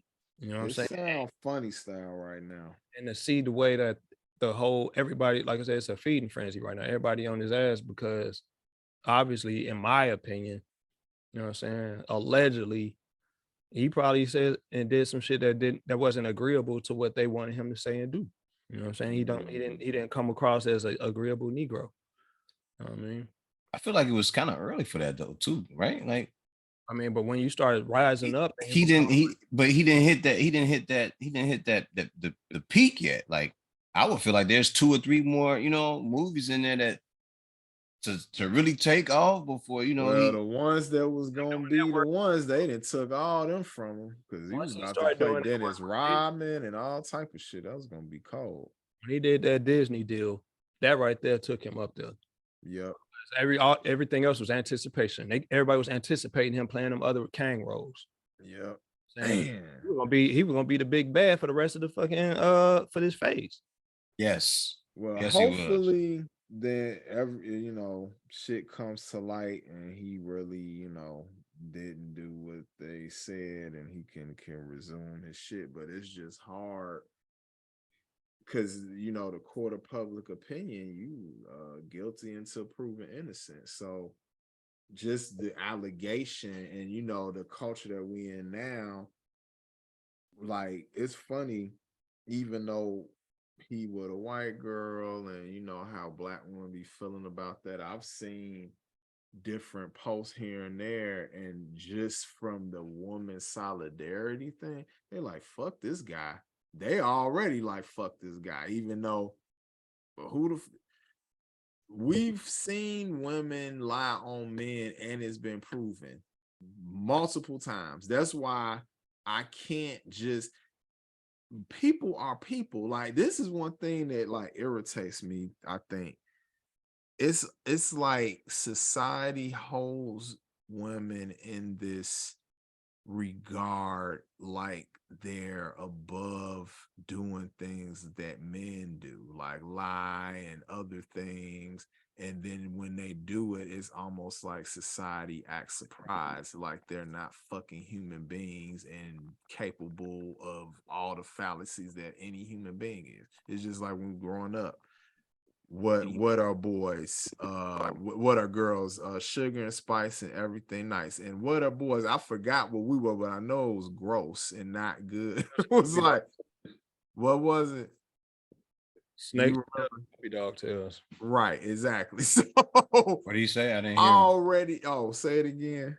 Snakes, snails, and puppy dog tails. So girls are sugar and spice and everything nice. We're snakes, snails, and puppy dog tails. But see, you think about it, that's the whole point of the brainwash. Like, you don't brainwash a person consistently with the same information through the duration of the brainwash. You upgrade the information that you want to have them retain until you get what you're looking for. You know what I'm saying? Like right now, we're the only society that's doing it, that we kind of like trying to flip the hierarchy. You know what I'm saying? In terms of like giving women the opportunity. Women took to the brainwash so well that the system said, you know what, let's go with this one. You know what I'm saying? Women took to it. Like, women wanted the right to vote. Women was like, fuck yeah, let me go ahead and let my voice be heard. Now, guess what? Women outnumber men in voting. You know what I'm saying? Most political turnarounds happen because women outvoted the men. Women voted. It's surprisingly enough, women are the reason Donald Trump won. Yeah, women are the reason that Hillary Clinton lost. They're the reason. You know what I'm saying? Women, the way they vote, the way they think. You look at Chicago politics. Chicago politics is turned around mostly by the female. The female vote make up a nice majority of the Chicago voting system. You see what I'm saying? And I mean, that's amendable. You can't do nothing but say, you know what I'm saying, clap your hands to that. But then you also gotta look at, they're the majority though. They should be used. Yeah, women is always more women than men. They're the majority registered voters, but they're not the. They're more women than men on earth. No, but I'm talking about in pockets and in different areas. Like there might be more women than men on earth, but in certain urban sprawls, there are more men than women. Probably, but I feel like generally, because it's so many women generally in any city, if you take the entire city as a whole, it's always going to be more populated. We could Google this, right? Oh, do it. The point I'm saying this, bro. The point I'm making is this: like, men make up the majority of the prison population. Oh, for sure. So yes, women outnumber men. The ratio ain't that vast between men and women in the count. It's not, but it's more of them than us. Yes, it's always going to be that way. Yeah. You know what I'm saying? Like, the way you think about genetically, we're wired. Like, when we reach a point socially, and for some reason biologically this happens, when we reach a point where there are more men than we need, women start producing more girl babies. It's just that's the way our genetics are made up. You know what I'm saying? So you have a situation in place now where you have a lot of guys that are getting locked up and their vote is being canceled because they got felonies. You know what I'm saying? That's automatically going to offset the vote. You see what I'm saying? You have, like, a lot of this stuff is manipulated strictly through the politics of it. Like we might have a lot of dudes who have a voice, but they can't use it because they already caught a case. Yep. You know what I'm saying? It's just we being silenced. And then now we have a scenario in place where men are actually being vocal and we're voicing our concerns. We're being called toxic because of it. We're being shut down because of it. You know what I'm saying? We can't even talk about like shit that we care about as men because we're called misogynistic. You know what I'm saying? Same conversation we have amongst us. Once we start having these conversations in public, now it's bad. That's a fact. But yet they want to know what we think. You get what I'm saying? It's like it's I don't know, bro. Yeah, it's the eternal conundrum. Yep. So listen, his last few movies, Jonathan Majors. Okay. All right. So in 2018, he did White Boy Rick. That was my shit. There was you saw that? Because I haven't seen it. I didn't see it either. I don't snitch movies don't really sit well. Say what? Brian? I'll check it out. Based on true story. I'll check it out. Yeah, snitch movies don't normally sit well with me. So then he did Out of Blue. I don't know what that is. I didn't see that one. Then there was a movie called I'll go down to 2020. He did The Five Bloods. I did see that. 2021, he did The Harder They Fall. I did see that. What was that about? Because I don't. That's a Black Western. It's on Netflix. Oh, I did see that. Damn it, man. That was fresh. Yeah, that was really good. I like that. 2020. Okay, that was 2021. So 2022, he goes and does Devotion. And then, I like Devotion. 2023, he does Magazine Dreams. See that. Ant-Man and the Wasp, Quantumania. And then he does Creed 3. Yeah. So in 2023, he did 3 movies alone. 2 out of those 3 were blockbuster movies. I wish the best for this brother. However, if you did beat this woman, you deserve everything that's coming to you. Get him the fuck out of here. Yep. I have sisters. I was pushed out by a woman. I do not accept anything like that. Now, if it was a situation where he was defending himself and she didn't learn her lesson by getting the fuck off of him, and you were defending yourself, okay, but it depends on to the extent of how this happened and what actually went on. Because I haven't been looking into the situation. I don't follow these type of things because I'm just turned off by it. But I would like to know more of the details about what actually happened. I got you. I am intrigued a little bit. Because the way it happened, I didn't even know. Let me say that. I didn't know anything about it. I was hanging out Friday, chilling out, minding my business. Saturday, I go to hang out with one of the guys. We go to a young lady's bar that one of his friends, she owns a bar. We go to the bar. On our way there, he goes, "Yo, that's fucked up what happened with Jonathan Majors." I was like, "What you talking about?" He's like, "Yo, you ain't here last night?" I'm like, "Here what?" Like, bro, I've been like, I'm zooming, I'm in and out. Like, I'm just doing my thing. Like, I don't be paying attention to the news like that. So then he goes, "Dude, he beat up his girlfriend."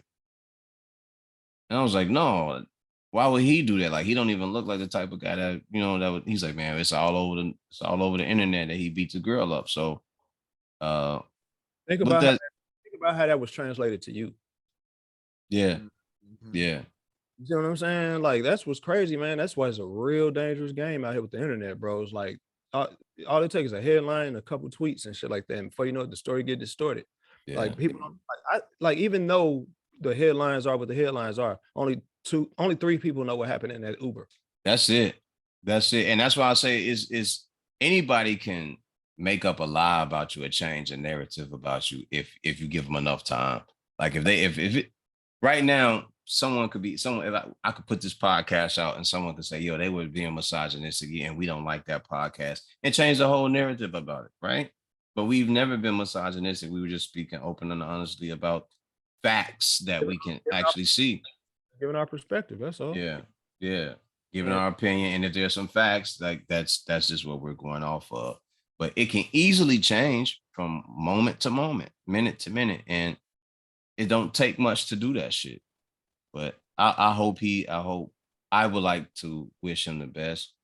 But Right. if you really out here just slapping bitches down and it ain't for a movie role, then I don't support that. I don't support that, you know.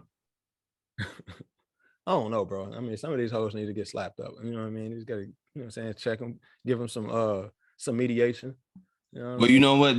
There certain situations call for you to just like gorilla pimp on these hoes. Like you sometimes you does Bro, Wayne Brady have to smack a bitch? I can't. bro, I'm up here wondering sometimes, like, maybe we just late to the party. Maybe men are late to the party. All these rules have been changed, but we're still playing under the old rules, and we think that we still got to be you know what I'm saying? Civil. Yeah, we got to be civilized and shit like that. Meanwhile, these women can, you know what I'm saying, run up on, man, nigga, I saw a chick run up on a dude and was all up in his face and she putting a finger all in his forehead and going all crazy on him and shit like that. And I'm like, nigga, get her up off you, bro. The fuck you doing? He's standing there just taking it. Like, you don't gotta take that. Nigga, they voted to be equal rights, equal lefts. You know what I mean? Let me say this, I'm man. done. Let me say this. I was raised by my mom. My father wasn't there. My mother did the Man, best like, she could. But let me say this. Let me just say this part. All right. you gotta learn that you don't cross the touch barrier, bro. Yes. And that's what I was getting to. My mother told me you do not put your hands on a woman ever. However, if she's good enough to throw it, she's bad enough to catch it. I was never told not to ever put my hands on a female. I was told that you shouldn't put your hands on a female unless you felt like there was no other recourse and you got to get up off of you. Mhm. Now you don't go beat Yeah. bitch ass Yeah. like you don't go ground and pound, but you got to get up off you. You got to be like, oh fuck, you got to wake her up. Maybe she sleepwalk. I've had to shake some women in You know the what I'm saying? past. Just shake. I ain't Just finna I ain't finna slap her in her face and shit. I might hit her in the kidney or some shit like that. Oh my god! Just give him a little body shot, you know, a little something light, nothing crazy. And most of them cushy and soft and fluffy on the sides anyway, so she might not Yeah. hit too much. You know what I'm saying? Hit her. Crumble a woman hitting the damn side. She'll be on the ground. Nigga just fold up and shit. Yo, I seen a guy this is real spill. But this ain't about beating females. I'm sorry, y'all. No, yeah, it ain't, but I'm gonna say this anyway. While Creed is yawning all in this motherfucking video and everything. I'm sorry, ladies and gentlemen, he does it every episode. So listen, I'm walking home one night, right? And it's this couple. They outside, they going back and forth. He's like, yo, don't hit me, don't hit me, don't hit me, don't put your foot. And you could tell as she's walking up, her intentions is to hit him. So he goes, yo, he's like, I'm telling you, man, this, and he says her name or whatever. He's like, yo, don't come over here throwing no punches at me. He's like, I'm fucking serious. I'm not playing with you. What did she do? Hit him anyway. She hit this man. And then when she hit him, he backs up. He's like, yo, would you stop? Like, I'm not playing with you no more. And she keeps throwing punches. This grown ass man didn't want to step back no more because now he's on the car. He picks her up and slams her into the windshield of the car, the front windshield. Man, that shit went spoosh. Bro, I'm gonna tell you like this. Some of us aren't wired. Like, it takes discipline, it takes training to learn to not be violent. We are hardwired from. That's why we go to kindergarten. That's why we go to first grade. All grammar school does is teach you how to be more restrained so you can attend high school, so you can learn how to pick up a trade. So like all of grammar school is just teaching you how to be civil.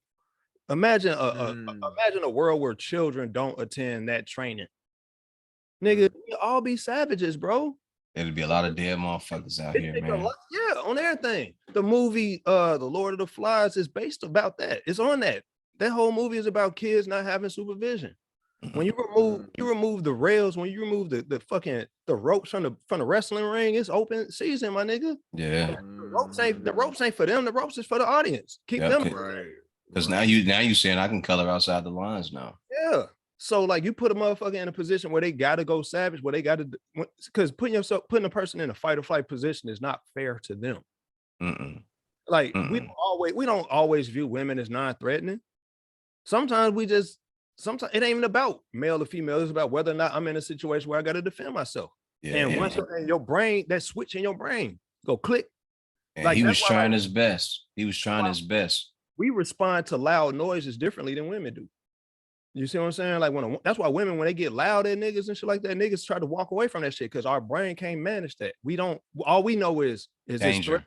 threat? Is this threat level? You see what I'm saying? She keeps swinging on me. I'm trying to get up off me, and then you start thinking, what you got to always think, man, maybe the police gonna come and lock me up.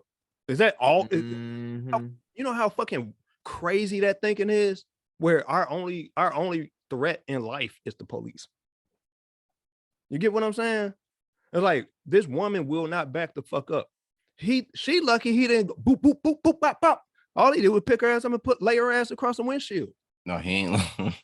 I mean, like, I'm saying, like, not literally, but the worst that could have happened, she could have been walking around here looking like Martin Lawrence when he was boxing and shit. Yeah, because he could have. He picked her up because she wouldn't stop, and he was trying to like get her off. She wouldn't stop. She wouldn't stop, and he just seen him like pick her up, and just like next thing you know, the windshield just went, and she was like sitting in it. I was like, God damn. He's like, I told your motherfucking ass to stop, man. You're raised in an emotional environment. You learn that you put your emotions and your feelings first. You see what I'm saying? When you raised in an emotional environment, you don't understand how to be a little bit more thoughtful and restrained in your actions because you don't plan. You just think and you feel. You see what I'm saying?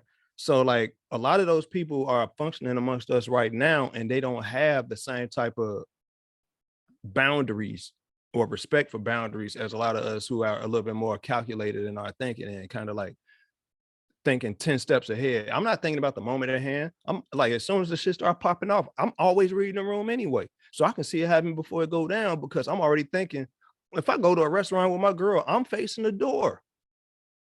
I'm seeing see everybody that's coming in and leaving. You see what I'm saying? But that's just because I was raised in a more thoughtful, more logical environment. It wasn't a whole lot of emotional breakdowns and yelling and shit like that in my environment when I was growing up. Not until after my mom and my pops broke up, and by then I was already damn near grown. So I wasn't affected by it in that way. But when I can guarantee you, it's a lot of motherfuckers out here don't have no type of structure in their life growing up. They've been validated so much, and they feel like their feelings and everything got the most worth that anybody who hurt their feelings deserve violence. Well, that's a big problem with I feel like the Gen Z as a whole, because they whole school life, going back to what you were saying with elementary school, they shifted the whole structure of the way they taught kids kind of during our tenure a little bit, but like more so when we was on the way out. So we were seeing certain shit. So it's like everything becomes nobody's in second place and no winners. Everyone gets a trophy. All this inclusive everything for everything. And I'm not saying that it's not good aspects to that, but it's negative in a sense because it's like trying to put life on training wheels longer. So by the time that you get out in the world and got to take the training wheels off, you a grown ass man trying to ride a damn bike without training wheels the first time. And that's how I feel like this shit is. I don't think people are actually raised in a way where they get to learn that the stove hot. You know what I mean? Like the stove hot, bro. You touch that motherfucker, you're gonna get burnt. They let us touch it. Yeah, exactly. Exactly. I felt that heat. You know what I'm saying? A lot of people, they somebody always bailing them out. Somebody always coming to their rescue. Somebody always caping for them. You know what I'm saying? And now you got motherfuckers out here. That's where you get these motherfucking young dudes in these streets. They lose a fight and they want to go get a pistol. You know what I'm saying? They not built for the heat, man. It's like they can't, like, it's easy to do. Murder is easy when you're a savage. You know what I'm saying? And when you ain't got nothing to lose. Harm to others is easy when you don't have that structure. You know what I'm saying? When you're not raised with those boundaries, again, it's about respect for boundaries and stuff like that. Like that's a switch that get turned off when you join the military. You go your entire life learning how to play well with others. That's that's one of the damn things you get graded on your report card. Works well with others and shit like that. Mm-hmm. And your whole, like, everything about you is scaled. And then you join the military and they were like, all right, well, we're gonna train all that shit that you learned about being a good citizen and all that shit. We're gonna keep that in place, but we're gonna teach you how to be a killer. We're gonna open that Pandora's box in your brain again and bring you out here. You might not ever use that, but if you happen to, you'll be ready to use it. But then when we unleash you back into society, you gotta figure it out for yourself. Yeah. So just imagine as a young motherfucker having that switch turned on earlier than that because of the streets. You know what I'm saying? Whether you kill somebody or you know somebody who died or you witnessed a murder, that switch get turned on and you don't go get therapy. You don't go talk to nobody who can help you walk through those processes. You just become that. You see what I'm saying? It's what it is, man. And on top of that, you take into account, like, you got, imagine like our opposite gender who don't even have those types of levels of restraint, those types of boundaries. Like, women can join the military and not even have to go through the same PT that the males have to go through. They have an adjusted PT for women, so they don't even have to do all the heavy lifting to be accepted into that. Again, that's the participation trophy portion of it. They're not even required under the expectation of being in the infantry and got to stand on the front line and hold a pistol. So all they got to do is just show paperwork most of the time, unless they're required to. And if a woman is required to hold a gun on the front line, we already done lost the war anyway. We done lost our good soldiers anyway before they even throw a woman out there. You see what I'm saying? So it's like, look where we at with it. You know what I'm saying? It's one of the things I think, like, as a culture, as Black people, we got to take back our shit instead of assimilating to what these white people got going on, bro. Because that's what shit is all off the rails, bro. JOHNATHAN Majors is a byproduct of that, man. You know what I'm saying? Like, we don't even support our own. The most supportive Black people I know are people who love R. Kelly. And that's crazy. That, like, but you know what? It wasn't. Niggas don't even hold down Kanye like that. Niggas ain't hold down Michael Jackson like that. Like, they ain't hold down Michael Jackson like that. But, you know, it ain't been a whole outcry from our community about the JOHNATHAN Majors. It's kind of like, yo. It's not going to be, because he's not from a generation that represents that. Well, it's a couple things with that. So what you just said and what I've seen throughout any post with him is, and again, back to majority ratios, all of this, he did something to a woman, number one, and he's a Black guy that's very desired by Black women, and he chose not one of them. Yep. So the sentiment through everything coming up with him is, fuck that nigga. They don't give a fuck about him because of what he chose to do. And this goes back to what you were saying earlier. A person could be in the Black community, possibly trying to help the Black community, whatever, but if they did one or two things that they don't like, he can't represent, he can't be a part of it, he can't speak on it. This is a dark-skinned Black man, and let's say he wanted to have a stance that's something that is in our culture, comments underneath whatever he said without this situation happening, let's say that never happened, would be, this one, then you see his girl, white, la, la, la, la. Literally, that's what it would be. And I'm not even condoning or not condoning people do whatever they want to do. It's just that we just have to allow people to do what they want to do. But I do get the anger within it typically, because even when they pulled the picture up, I was like, so you super swole, been working out all this time, and that's the best you about to pull, and then she got you going to jail? You out here looking stupid, bro.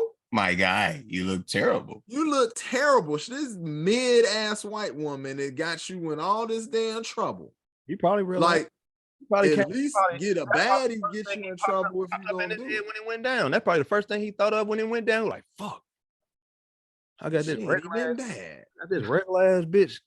I got this bagger Reggie. About to get me in trouble.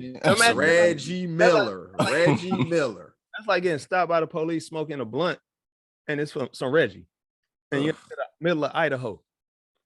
And Like, now you going to jail for smoking some Reggie.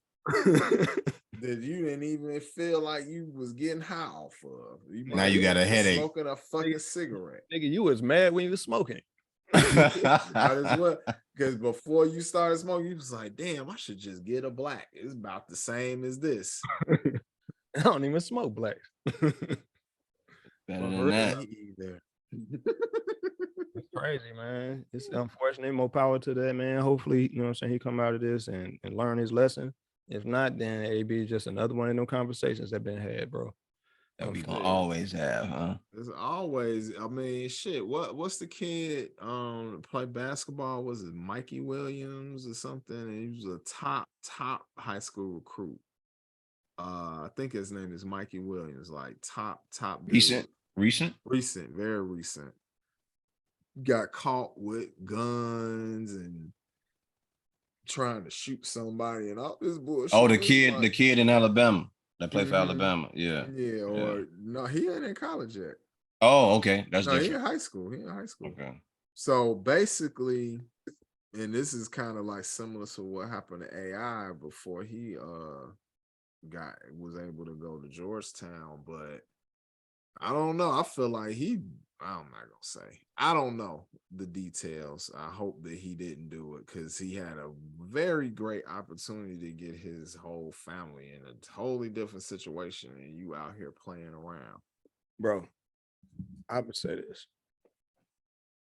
because, and I share that sentiment, but I'm gonna say this. It's unfortunate that we see entertaining them motherfuckers as our way out. Oh yeah. You see what I'm saying? Like he could go to college and he could be anything in this world, but what he good at is bouncing the ball and shooting it through a rim. You know what I'm saying? So we're gonna try to hopefully help him capitalize on that and he stay on the straight and narrow and stay on their good side because we don't want him to lose that opportunity, blah, blah, blah. Right. But we need more engineers, bro. We need more plumbers. We need more, you know what I'm saying? We need more electricians. Absolutely. Started kind of like absolutely. But he was like 2 steps away from getting to that part of the African American dream that they given us, and it was lucrative. And all he had to do was not do something super dumb. And at the very least, he could have got a free education out of it. Now ain't shit about to happen. I mean, he might not even got the education. If he already on this type of path, if he under this type of mindset, you see what I'm saying? Absolutely. Like, he might be like 98% jock mentally. Oh, the education might have been useless to him. You know what I'm saying? Like to all the young men and all the young women, if you're listening, we need more scientists.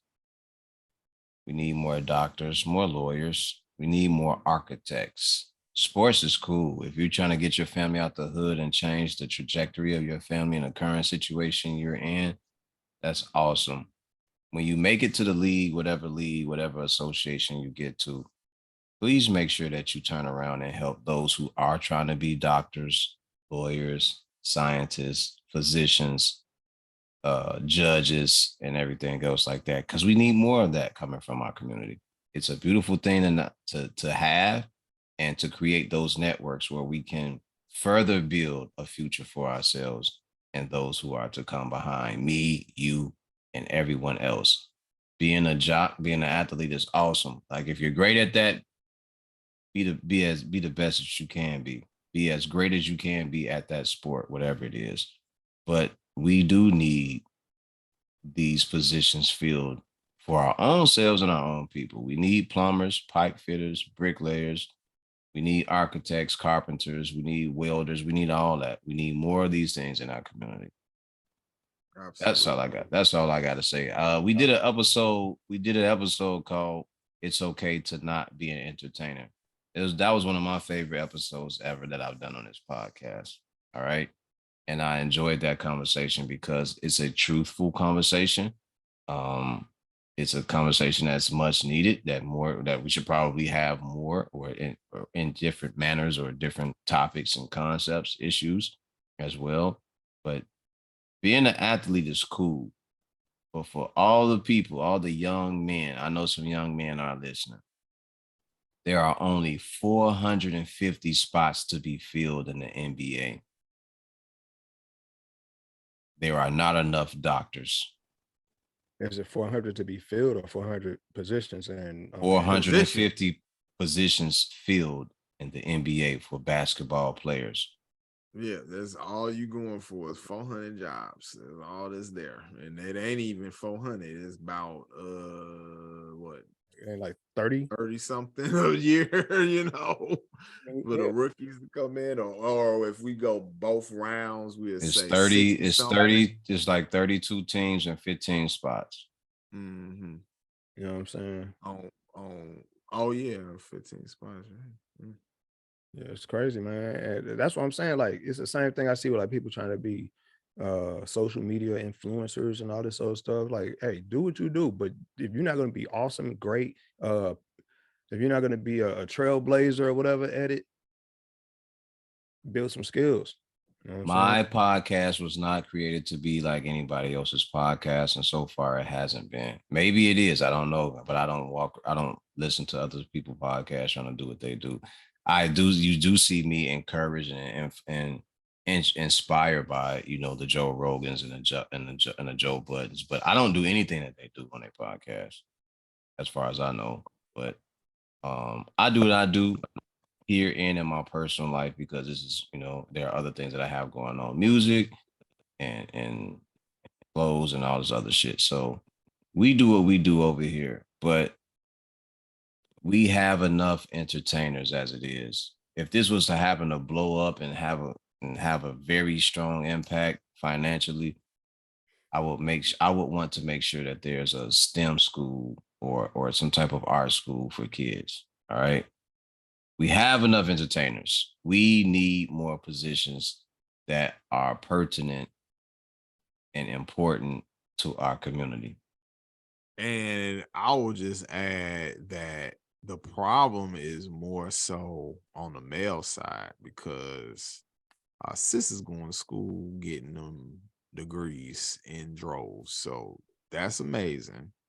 But I feel like men, black men in particular, gravitate to trying to do the sports thing, trying to do that instead of being, like Six was saying, practical, especially in the way that America pushed everybody going into a 4-year college and la la la. All these people that should have been plumbers went to a regular college. All these people that should have been electricians went to a regular college and didn't like it, didn't figure it out, probably got student loans that they still paying on, and took them forever because they didn't do what they were supposed to, because the pressure is, oh, go to a 4-year university and get some white collar job, when a lot of people ain't built for that. And they really tried to make it look like that's not what it is, what you should do. Meanwhile, plumbers, electricians, and carpenters, and all these people who work with their hands, they making 6 figures because ain't enough of them. So now the price that went up. So plumbers be making doctor money and shit if they get to a certain point with it. Yeah, If you got you a job working at Com Air right now, you would start off with $100,000. I think also, man, is that people want instant gratification. And they want they want to take the shortest route to the fastest outcome, and they're not thinking about like the long game. You know what I'm saying? Like, everybody want to be a rapper, everybody want to sell beats on the internet, all this old shit. Everybody shoot videos now. Everybody a TikTok star. Everybody want that instantaneous, what they presume to be the best outcome, but they're not thinking about like what true grind actually gets you. Like, actually just staying focused, staying in your lane, doing what you do, and being dedicated to that. And a lot of that comes from like learning how to be competitive. That's I give props to anybody who do use athletics to actually be successful. And that's not Absolutely. my argument is not against them doing that, but like just having a little bit more wherewithal and more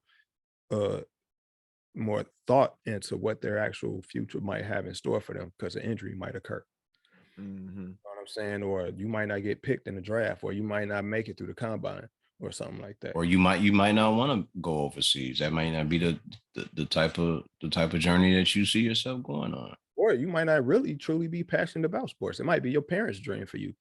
You know what I'm Oh, saying? that's a lot of people that So go through the just because you're motions like good at that. it doesn't mean that just because you're good at it now doesn't mean that you're the best at it. You might be the best in your county, but you go join the college and now you riding the bench and now you're not happy. Now your Mhm. scholarship requires you to be part of this team, but because you're not happy because you don't get enough clock time, you're gonna drop out or you're gonna, you know what I'm saying, fuck it off, and now you're gonna lose a scholarship. That type of stuff happens. All the Right. time. But this conversation can go down a whole lot of different paths, but I respect it nonetheless. You can go whatever way you want to. Lead the way if you're gonna go down a different path. It's fine. Yeah, man, it's all good. I think like a lot of the stuff we done touched on quite a few episodes and stuff like that. It's just it seemed like it's funny how everything kind of looped back around to a lot of these different things. Like, it's really just a lack of resources and information to actually help us build based on the information that we do attain. Everything is really just surface level for a lot of people. You know what I'm saying? Like you can learn the physical aspects of it, but the mental aspects of it, a lot of people just don't have the capabilities for it because maybe they have short attention spans. Maybe they just don't have the resources available to them at home. Some people grow up, even nowadays, they don't got internet at home. You know what I'm saying? Like the closest thing they got to internet is what's on their phone. Mhm. See what I'm saying? Things like that. So it's like, yeah, a lot of the times it's like that's the sacrifice a lot of them are willing to make because they gotta get themselves and their family out of that jam. And a lot of the times they family is just their mama and their siblings. You know what I'm saying? Or their grandmama and their siblings. You know what I'm saying? So it's like it's now or never. It's all on my shoulders. It's all I got to do. That's all Big Sean ever rapped about. Is how he was the breadwinner. He had to do this because he wanted to turn his family's fortune around, and he just so happened to be fortunate enough to make that happen. But just imagine all the different young rappers who had that same story who never even got that, Mhm. and now they're a big disappointment to the family, and now they're rejecting any type of feedback because they feel like, well, I put everything I had into it. Y'all ain't do nothing. Fuck y'all. You know what I'm saying? That's how it go, man. It's like the lack of appreciation, lack of support, or the type of support they feel like they deserve, they don't get because most people don't know how to support you. And that's a fact. You know, That becomes a big thing too. a lot of And people, then you could come from a situation where parents can actually be jealous of you and the small successes that you have that will grant you access to bigger successes in a bigger network. But you got parents out there who don't like the fact that their kids are doing better, than they were at that age. When I was doing a mentor work, I saw that often. Mm. and then you take into account also like that a lot of this ain't gonna change for the better because more and more people are having children out of wedlock. So there ain't no real family structure. They just making babies, and these kids are gonna be raised in these homes with these heightened expectations and this false sense of love and support because they think that this is normal reality when really it's just their reality. You know what I'm saying? A lot of these dads don't have any relationships with their kids because they don't even know the baby mama in the first place. She just gave up some pussy, and he dipped off and got some more pussy somewhere else, and she didn't know who he was, so she didn't know how to contact him and let him know he had a baby on the way. You know what I'm saying? And now the baby might grow up to be a basketball star, rap star. He might just grow up to work at fucking Ford. Hell, he might just be a cashier at the gas station.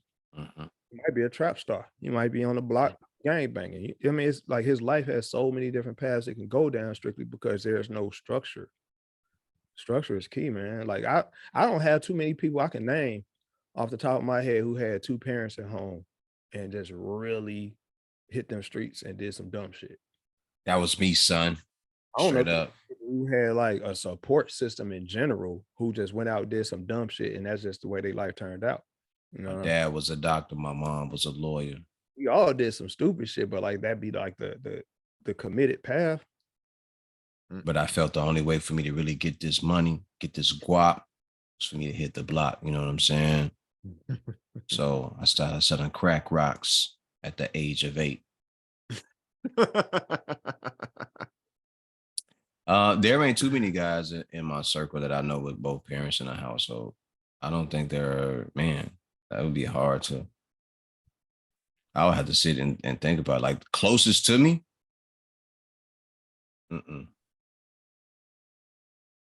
A lot of people I know, if they did do okay for themselves, they live like a fairly mediocre life. They live like a regular life. They're not super ambitious. They might not have gotten off into the streets real heavy, but I don't know too many that went on and did great shit because they had the single parent or their grandma or some shit like that. They kind of like just played it safe, or they just had like their coaches at school, their teachers at school, their mentors or whatever that kind of kept them on track. And they got them a nice little decent paying job.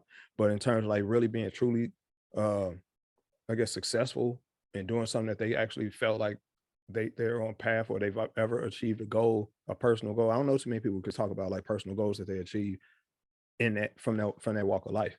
And it's just how it is, man. It's like, especially for us as a culture, you know what I'm saying? Because a lot of our goals and stuff is really just based on this system we live in. We don't even know, like, we don't even know who we are first and foremost. We just know what we think we know. You know what I'm saying? A lot of us, like, if you think about it, Black people in America, we probably the most divided culture globally. Like, you could come to America, come to the United States of America. Let's say you from Nigeria, and you come here outside of like hearing all the bullshit propaganda from the US government when they try to get you inclined to being here and they tell you stay away from all the niggas. If you meet Black people in New York, Black people in New York are completely different from the Black people in Philly and from the Black people in Ohio and the Black people in Illinois and the Black people, you know what I'm saying? Like, we are so different. We're segregated religiously. You know what I'm saying? Think about how many denominations there are in Christianity alone. And million. We in all of them. You know what I'm saying? Think about motherfuckers is Baptist, missionary, Pentecostal, apostolic. Yeah, and Epistle.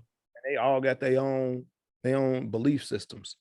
The same thing like the Muslims. You got your 5%ers, you got your Moors, you got your, you know what I'm saying? Like, you start going, you know what I'm saying? Your fruit of Islam. You know what I'm saying? You get all of it's so many different channels in which Black people, because we're all seeking. We go through our life seeking, trying to You got find something. motherfuckers out here being Hebrew Israelites. There's just so many different things. Like everybody's created their own lane. Yeah. We don't have a united front. Not at all. And that's what I was gonna say earlier. Like, we don't, that's why, like, I hate when Black people always talk that old stay on code shit. What code, nigga? We don't got no code. Like, there ain't no code, nigga. Ain't no expectations amongst us. We don't, you gotta have in order to have a code, you gotta have a community. You know what I'm saying? You gotta have like, we can't even meet up in one place and agree on something. If we got online and we all channeled to have a Black sit down, it's gonna be one of them niggas invite somebody that's white because they're an ally. because they are allegedly cool. Yeah, you know what I'm saying? Or they gonna find some way to be segregationist about it amongst us. You know what I'm saying? Yo, you can't come because you gay. You can't come because you blah blah blah. You can't come because you blah. You know what I'm saying? It's like, it's always gonna be that amongst us because that self-hatred, it goes so deep. You know, I refuse to give all the credit to some country bumpkin ass slave owners, bro. To say that they had that much of a mental hold on us, gotta be a little bit more than it. We did some of this to us too, bro. I think like once we got free, those of us who had an opportunity, we was like, you know what? Some of these niggas weak, they weak, they gonna hold us back, and hopefully they die off. And a lot of them niggas didn't die off. Because the same way I'm watching a lot of these niggas out here look at Jonathan Majors, they looking down on this nigga like, man, fuck that nigga, spit on him. That's the same way them niggas was when MLK got killed. Them the same type of, they grandparents was them motherfuckers who was like, fuck Malcolm X, that nigga raising too much hell, he making it tough for me. Yeah, I don't want to go. I can't go to work and do my job with this shit. Yeah, I can't. Why they doing a fucking bus boycott? Now I got to get to work. You know what I'm saying? Now they're gonna be harder on me at work because this motherfucker out here protesting, talking about chickens have came home to roost. You dirty motherfucker. You know what I'm saying? On some real shit. That's, you think about it, like you consider that we've never been on a united front because we never had true community. Every opportunity we had to have community, the shit got fucking squashed. Yep. Someone told me we dropped being a neighborhood when drugs and gangs got involved. We went from being a neighborhood to just the hood. I don't even believe that, bro. It sound good, but I don't even believe that because I think that before the drugs, because drugs always been around first and foremost. Crack happened in the 80s, but drugs always been around. Heroin came right after Vietnam. It became like the thing because they were hooked on the opium and shit like that. But in terms of like the hustle aspect of it, I think that the corruption happened with COINTELPRO. That's when the hood became the hood. COINTELPRO. They started hiring. They putting money in the pockets of dissenting ass niggas. Again, niggas who never really supported anyway. Niggas who wanted to have their own come up. Say fuck. It's greedy. It's greedy and not about the community. Yeah, they use greed. That's all it take. Yep.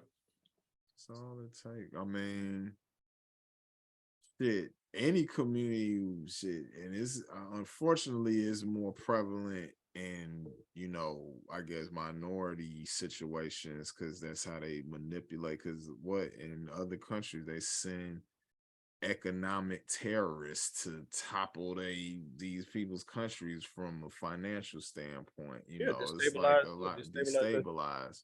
Mm-hmm. So that's what they did to us. We the guinea pig for all that shit. Oh yeah, us and the natives. Yeah, they figured out how to destabilize other communities. Like they wouldn't have the balls to take it overseas if they didn't do it here first. Yeah, I mean the you know what I'm saying? The attack on Black Wall Street and all the other places that we never even probably heard of in history books, like those was the testing grounds. Yeah. You don't get the balls to just run up in somebody's house without beating on your kids first. I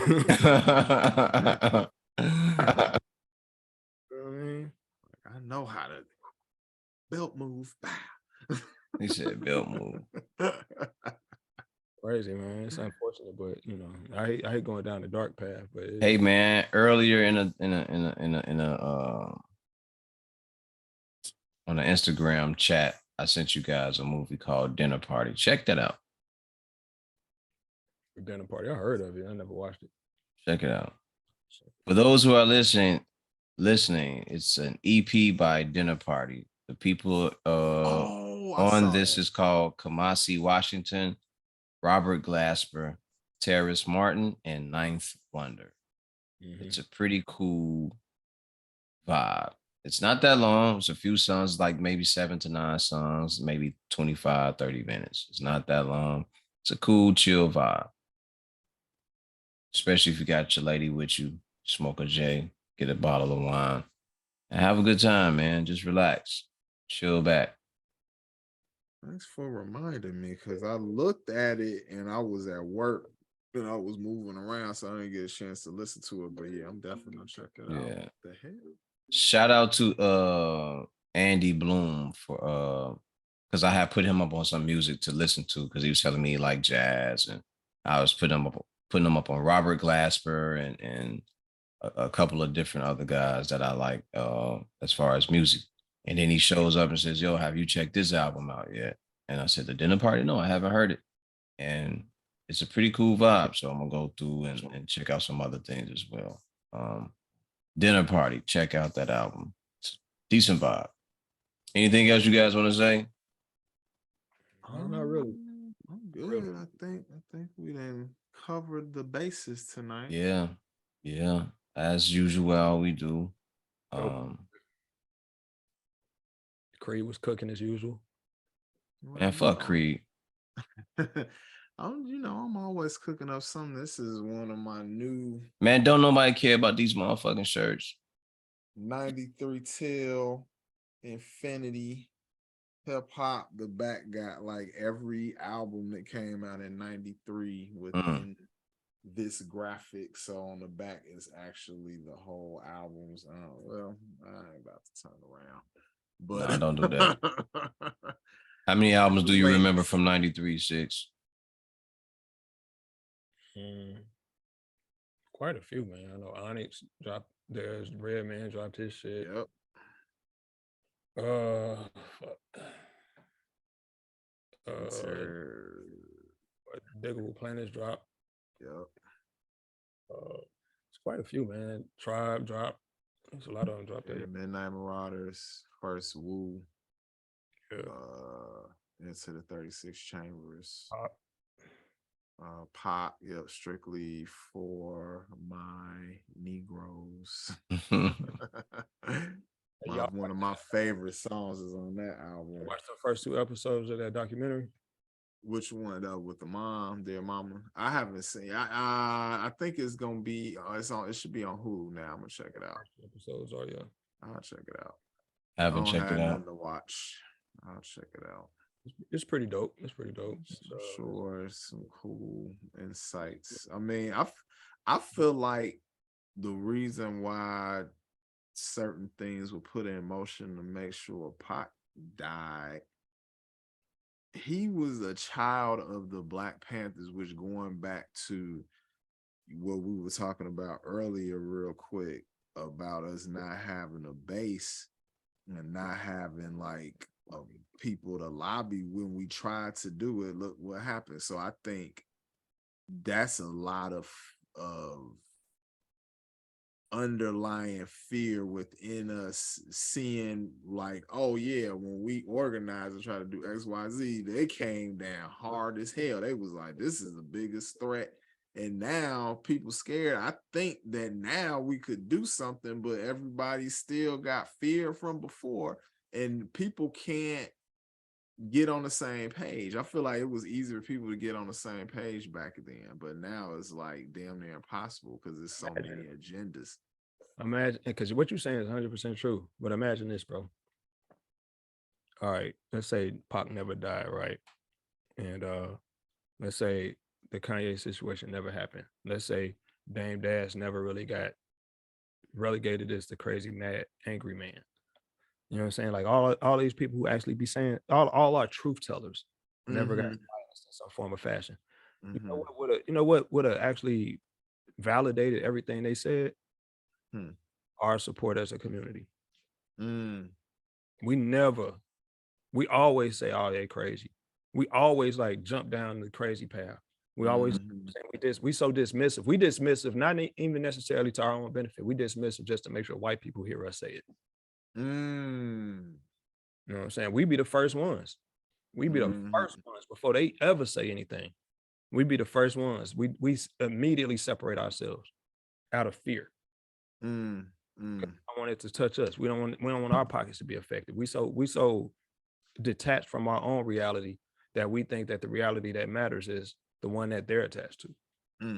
Well, I know for me, a lot of times what ends up happening is I'm in environments where it's not a ton of Black people. So when certain things happen, they're like, what do you think about this? And it's like, do you really want to know? You know, so you have to give the I'm at work diluted answer of whatever thing if you're trying to not comfortable.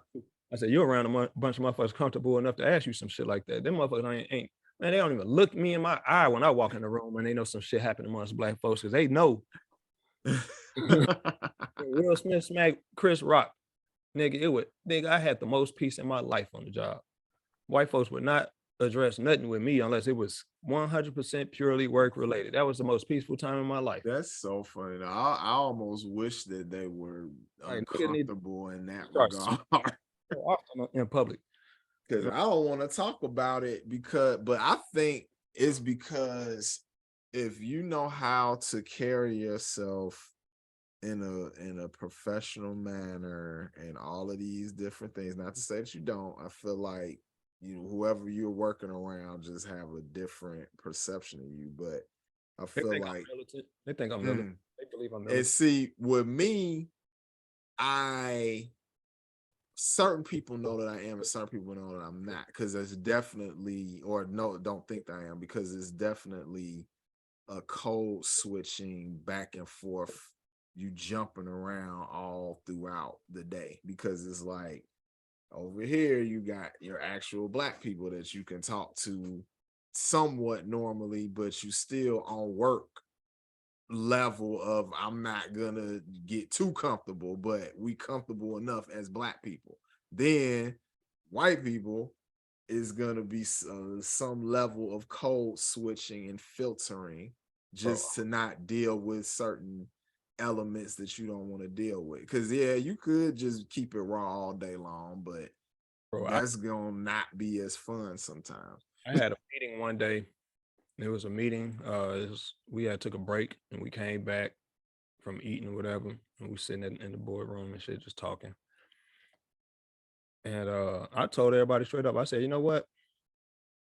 I said y'all got a crazy perception of me because I've mastered code switching, and that's something I hate to do. I said, but you know what I figured out? I said, y'all try to code switch and it's very awkward. So I'm not code switching no more. I said, because every time y'all try to code switch for me, it's insulting. You get what I'm saying? You think about it, when white people code switch for you, it's never. But see, this is the thing. It's not code switching because you're the majority. You don't have to do anything. Just act fucking regular and then everything is fine. It turns offensive in, oh, I'm going to try to speak in a vernacular. So like you can't don't bro. Do it. Don't fucking do it. Like actually see what me when I was in they do it town, and they were like I was in Nashville, you couldn't go nowhere without those they trying to bro up on you and be like, oh my bro, this is like really the reason why they do it though. There's a difference between why they do it and why we do it. So there is no benefit or incentive for them at all, for them to be in your graces, and they don't give a fuck about that. It's just be cool to have a nigga that's a friend. You see what I'm saying? But for us, it's a survival tactic. That's why I can't be in no interracial relationships and shit like that. I can't do it because I'm for one, you starting out code switching for a white bitch. You know what I'm saying? You could think about it, I'm not doing that. Or she code switching for you. There is nobody nobody's keeping it real in the opening of a interracial relationship. Shit, fucking for the first 2.5 years. Because now you learn this bitch came and cook. And how do you tell her? You tell anybody. All she know how to do is slob you up because she ain't got a code switch that.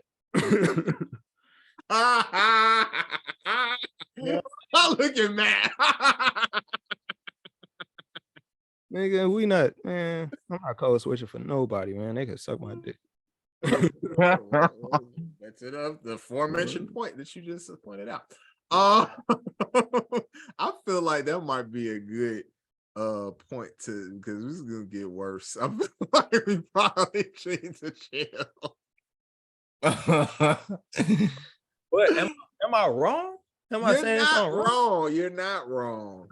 You're not wrong. It's just the raw uncut. But that's all you know how to do, man. Like, I'm code switching to make you comfortable, and you can't even pay me the same respect. This is WTLU, the link up, where it gets a little raunchy after hours.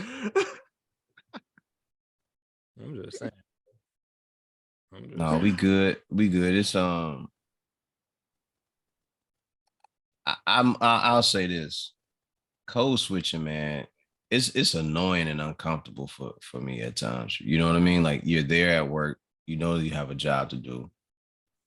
But you know, at the same time, like, hey man, I don't fit in.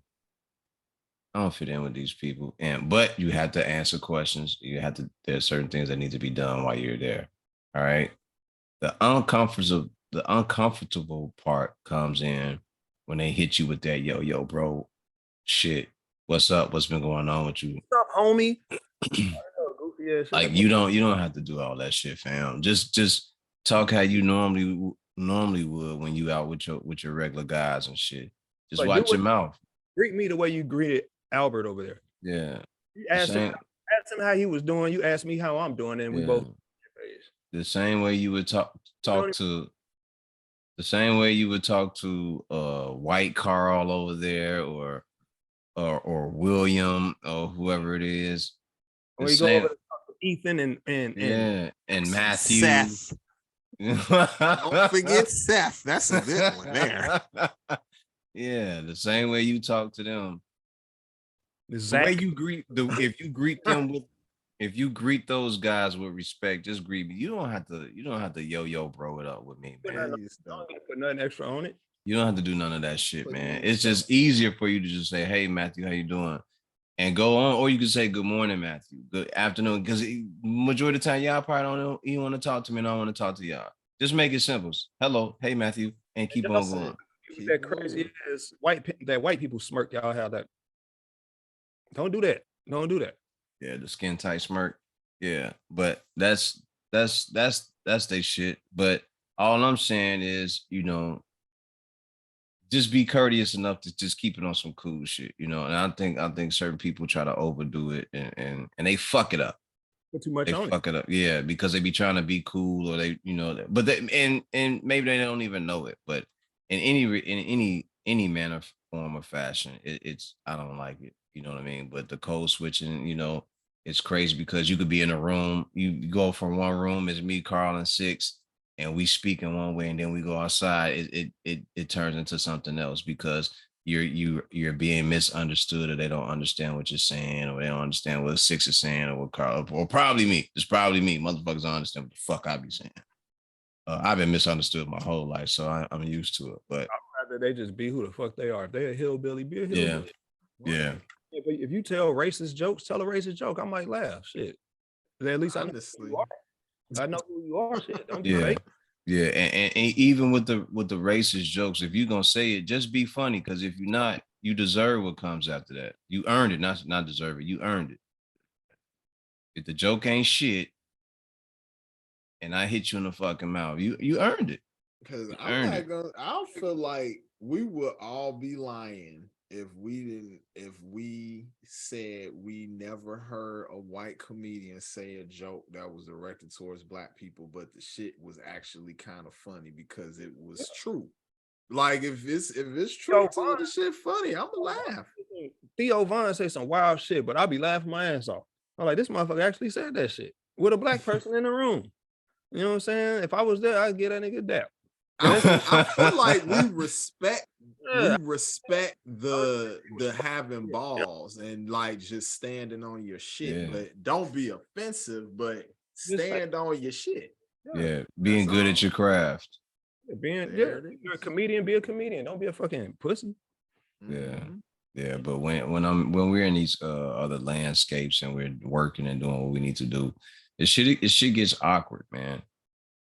Especially when they try to shake your hand and then they fumble that like it's a toddler. All that elaborate ass slippery wet handshake shit they be on. Man. Yeah. Hey man, I think we're gonna get on up out of here after that. So, ladies and gentlemen, I appreciate you all for tuning in.